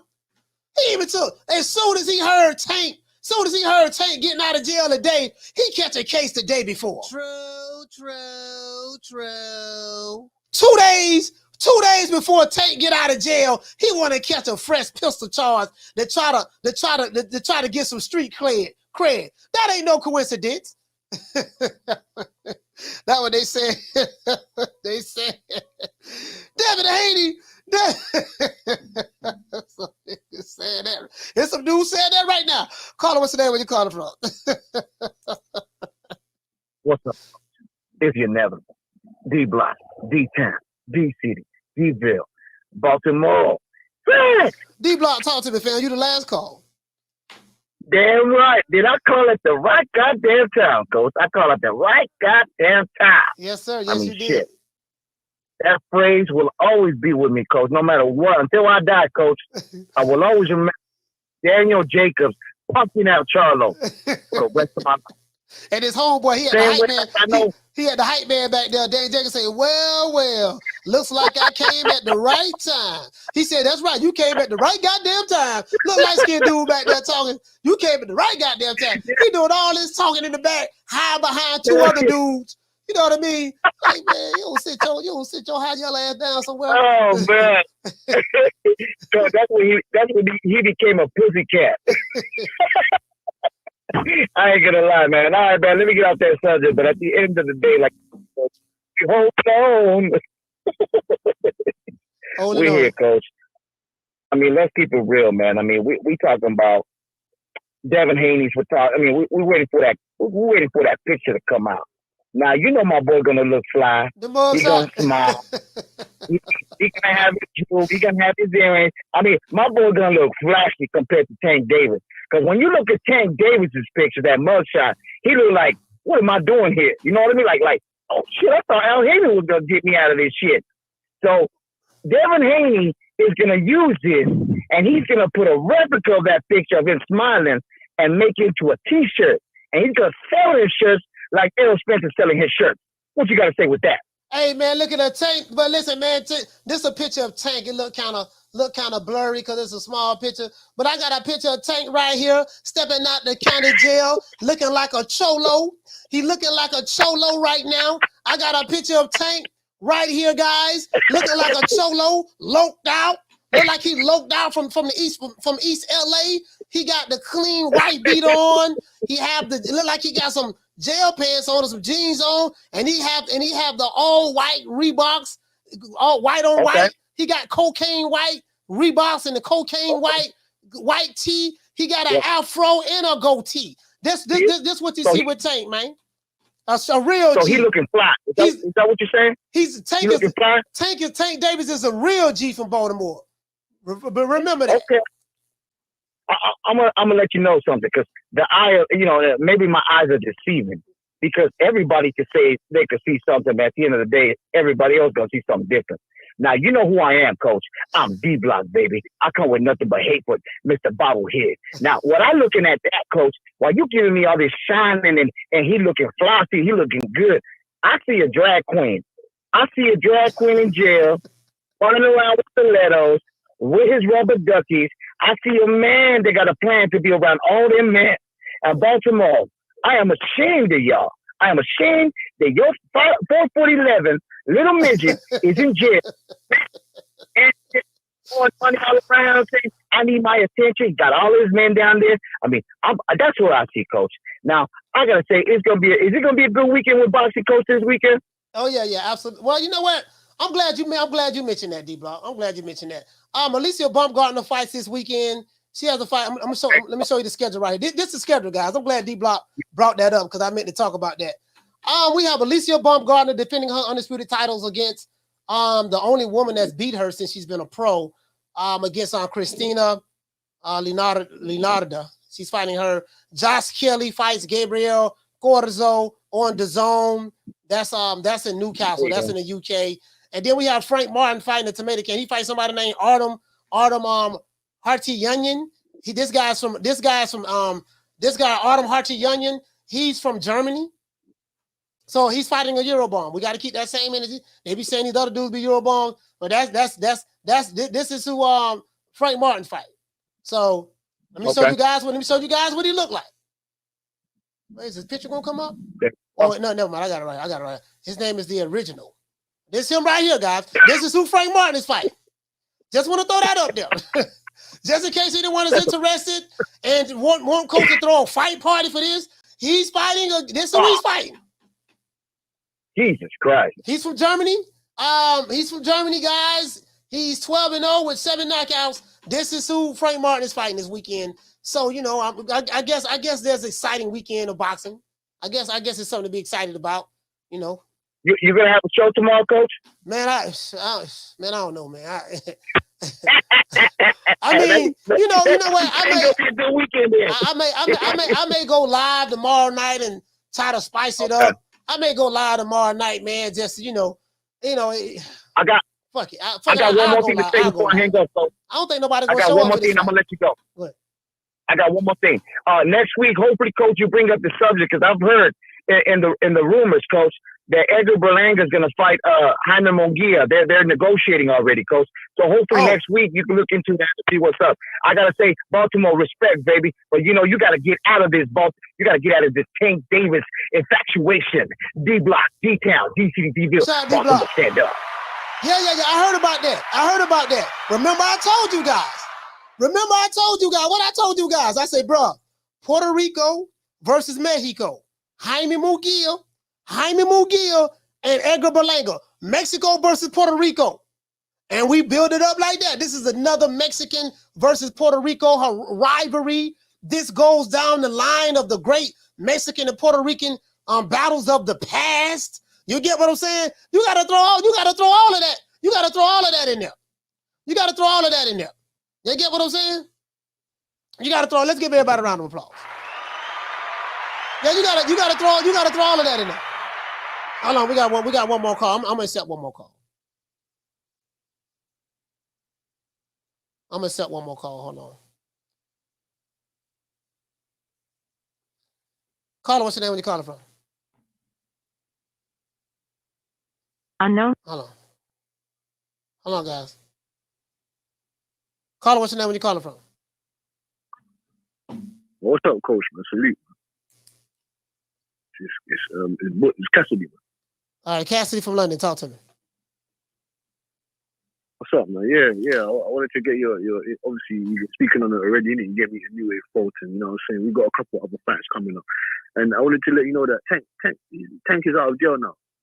Yeah, I know. Yeah. They was talking about that. We was contemplating on whether talk about boxing or talk about Tank. A lot of people wanted to talk about Tank and him getting out of jail. So a lot of people's happy about that. They throwing parties right now and celebrating. So yeah, we heard about it. We heard about that already. What do you think the next step for him is? What do you want to see him do in his choreographed career? What do you think the next important step is for him to do? What would you advise him to do? I can't advise him to do anything. I mean, I think he's going to do what the blueprint has already been laid out for him to do. He's not going to deviate from the plan that Mayweather and them set out for him. So it is what it is. Tank is in a position to where he's the only black fighter that I know that can literally fight anybody on the planet. He can fight Papa Smurf, and he's going to sell out. So he can do whatever he want to do, to be honest with you. Whether he, I would like to see him fight the top guys. I would like to see him fight Shakur. I would like to see him fight Devin Haney, stuff like that. He don't knocked off Ryan Garcia, so that's out the way. So there's nothing left but Shakur and Devin Haney. If we can get those fights, that'll be massive, especially if it's Devin Haney. The Devin Haney fight is a fight I really want to see because I think Tank might knock Devin Haney out, and I think that'll clear a lot of stuff as it relates to the sparring wars, the beef between Bill Haney and Calvin Ford. The Devin Haney trying to look like Tank, dress like Tank. He wants to go to jail like Tank. He take mug shots, pictures like Tank. So that'll be massive. That'll do massive numbers. There's going to be a lot of debates online, probably over there, all around the internet. There's going to be massive debates online about this. I would love to see that fight. I would love to see that fight myself. And thank you, Coach, man. And I wanted to ask you one more thing. Well, I wanted to ask you a couple more in one question, in one whole question, if I could. Yeah. I wanted to give you a quick fire. Yeah, I wanted to give you a quick fire round of some facts. You get me? Baumgardner and the lady that she lost to originally in her career. Who you've got there, and who have you got with Usyk Dubois? Who have you got with Inoue Fulton? You know what I'm saying? Who have you got with there's another fight. Dubois and Usyk I asked you about. And who you got with Fury and Ngannou? Even though I hate that fight, you get me? Like you said, Fury, he's stuck in Usyk. And then the thing is that fight is a choreographed fight. That ain't no real fight. Tyson Fury gonna beat Ngannou in a boxing match. I mean, that's just what it is. So if the boxing match, he gonna win that. That's a sideshow.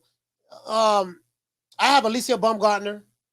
I think she's in her prime now. I think she's gonna win this fight easily. Inoue and Steph, I don't know yet. I keep every day I wake up, I change my mind. So I really don't know. I'm gonna have to go back and look at some film of both fighters. Initially, I did pick Cool Boy Steph to win, but now I'm kind of leaning more towards Inoue. But I haven't made my mind up yet. But I will have it made up the week of the fight. I promise you that. And I'll let my prediction. Who else you asked me about again? Frank Martin. Dubois. Oh, Dubois. Dubois and Usyk. Yeah, I got Usyk beating the brace off of Dubois, but just bouncing circles around him. And I have Usyk beating Dubois. If it go 12 rounds, probably 10 rounds to 2. Literally. Or 9 rounds to 3. I don't think much of Dubois. I just don't. I'm just being honest with you. I don't think much of him. To be fair. Well, why, coach? If you don't mind me asking, why, coach? If you don't mind me asking. I mean, he's been in a better position than Jared Anderson. I mean, his footwork. I mean, his footwork. To me, is alarming. Defensively, he has some defensive deficiencies. He still haven't fixed yet. He keeps his head center line. I just think that Usyk, from a footwork standpoint, has very superior footwork. Is someone like a Daniel Dubois who can be timed very easily. If slow as Joe Joyce was timing him with the jab, just imagine what Usyk is going to do to him.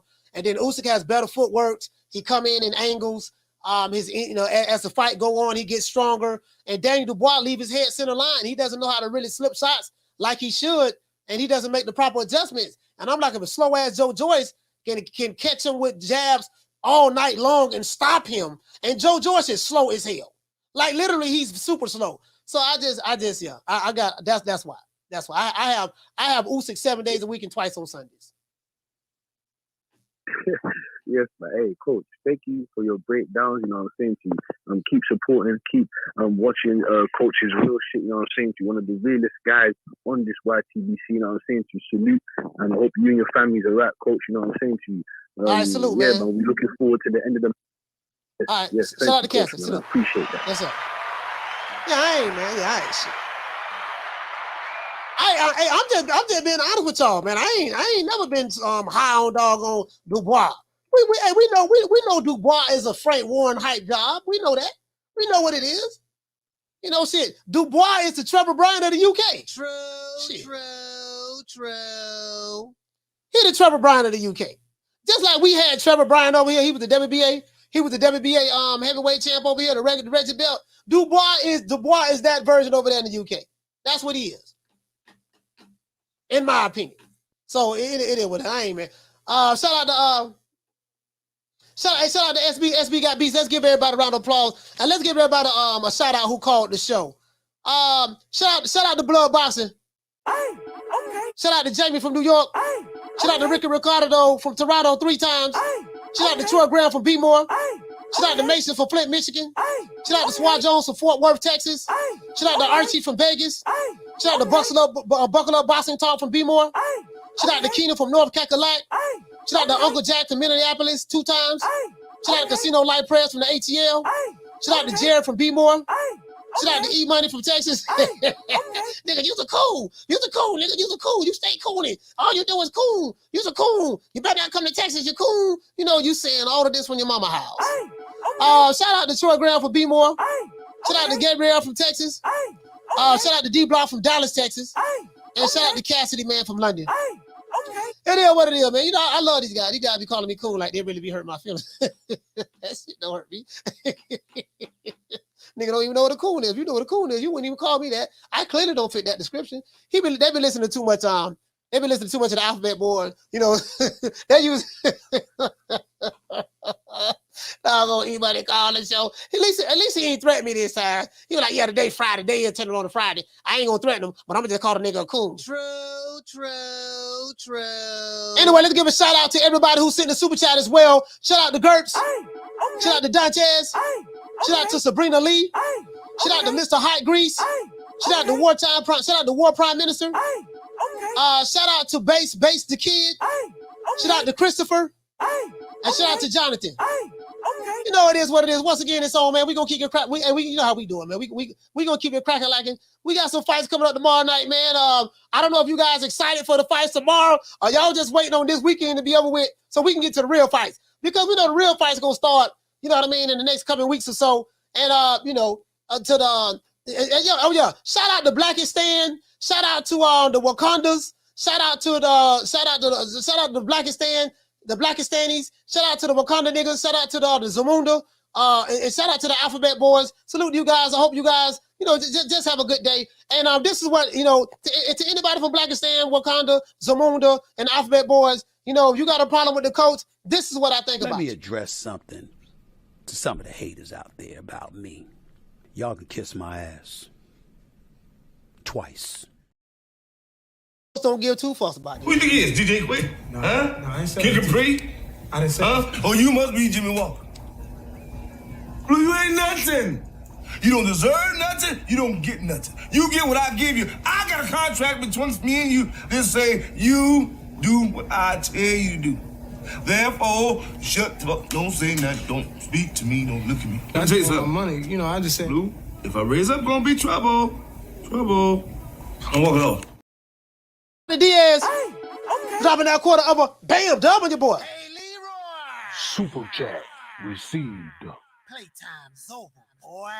Diaz say, shout out to you, coach. He said, you're esteemed and appreciated, my man. I appreciate that, Diaz. I really appreciate that, fam. It is what it is. You know what I mean? Love, love by few, hated by many. It is what it is. You know how we do it. Shout out to the fabulous set trips. E-Money, listen, I'm running for governor of Texas. Let all the fellow Texans know. Coach Malachi is relocating. I'm leaving the state of Florida. I'm moving to Texas. I'm running for governor. And when I get there, the first thing I'm going to do, I'm going to pass a law that any nigga that's broke in Texas, living with his mama or living with his baby mama, late on the rent on the Section 8 apartment, $14 a month rent, you can't help your baby mama pay the rent, even though you're on Section 8, $14. If you're smoking on the Nick Sack or Reggie, playing the PS5 all day, drinking all the kids' juicy, drinking all the milk, eating all the kids' cereal, drinking all the Capri Sun, eating all the variety pack chips, eating all the cookies. If you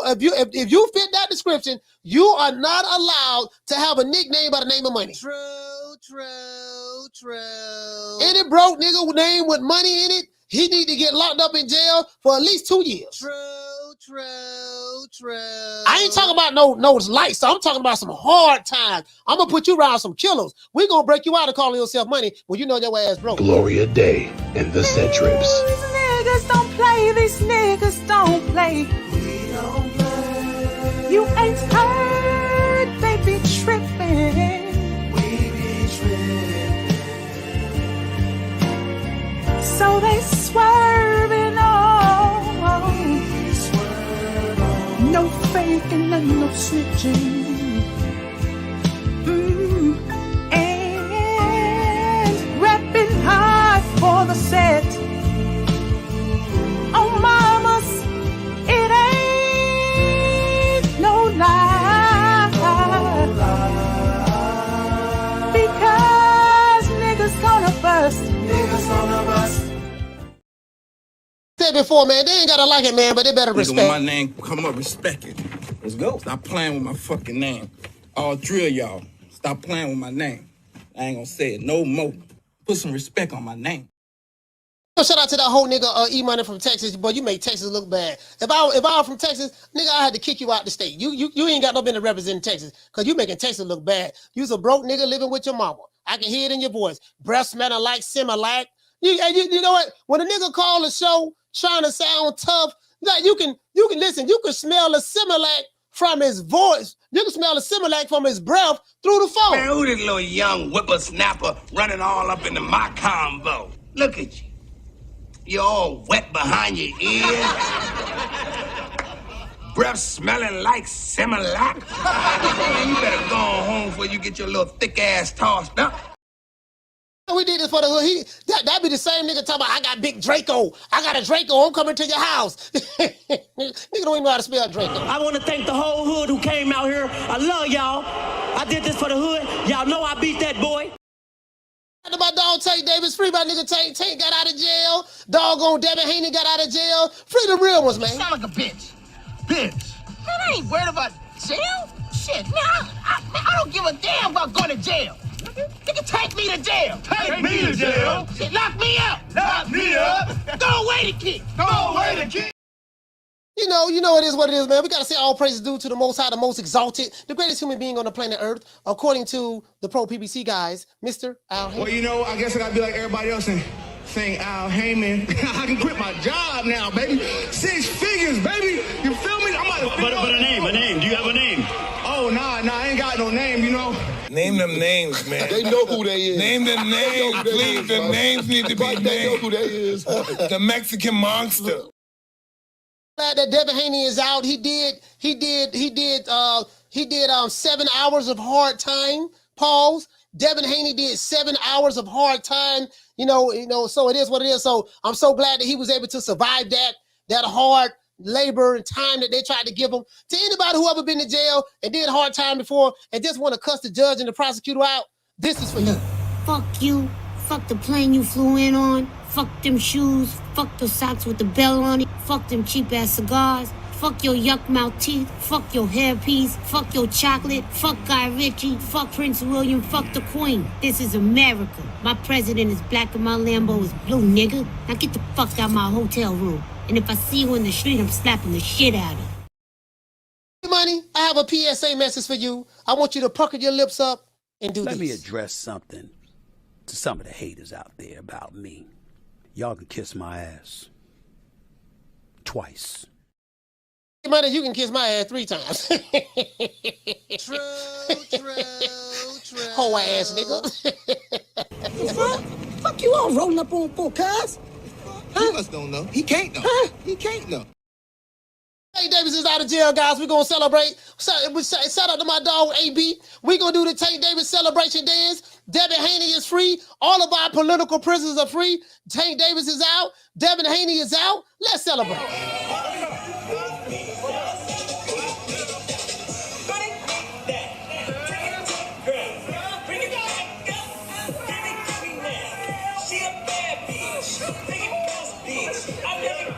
Turn around. Yeah.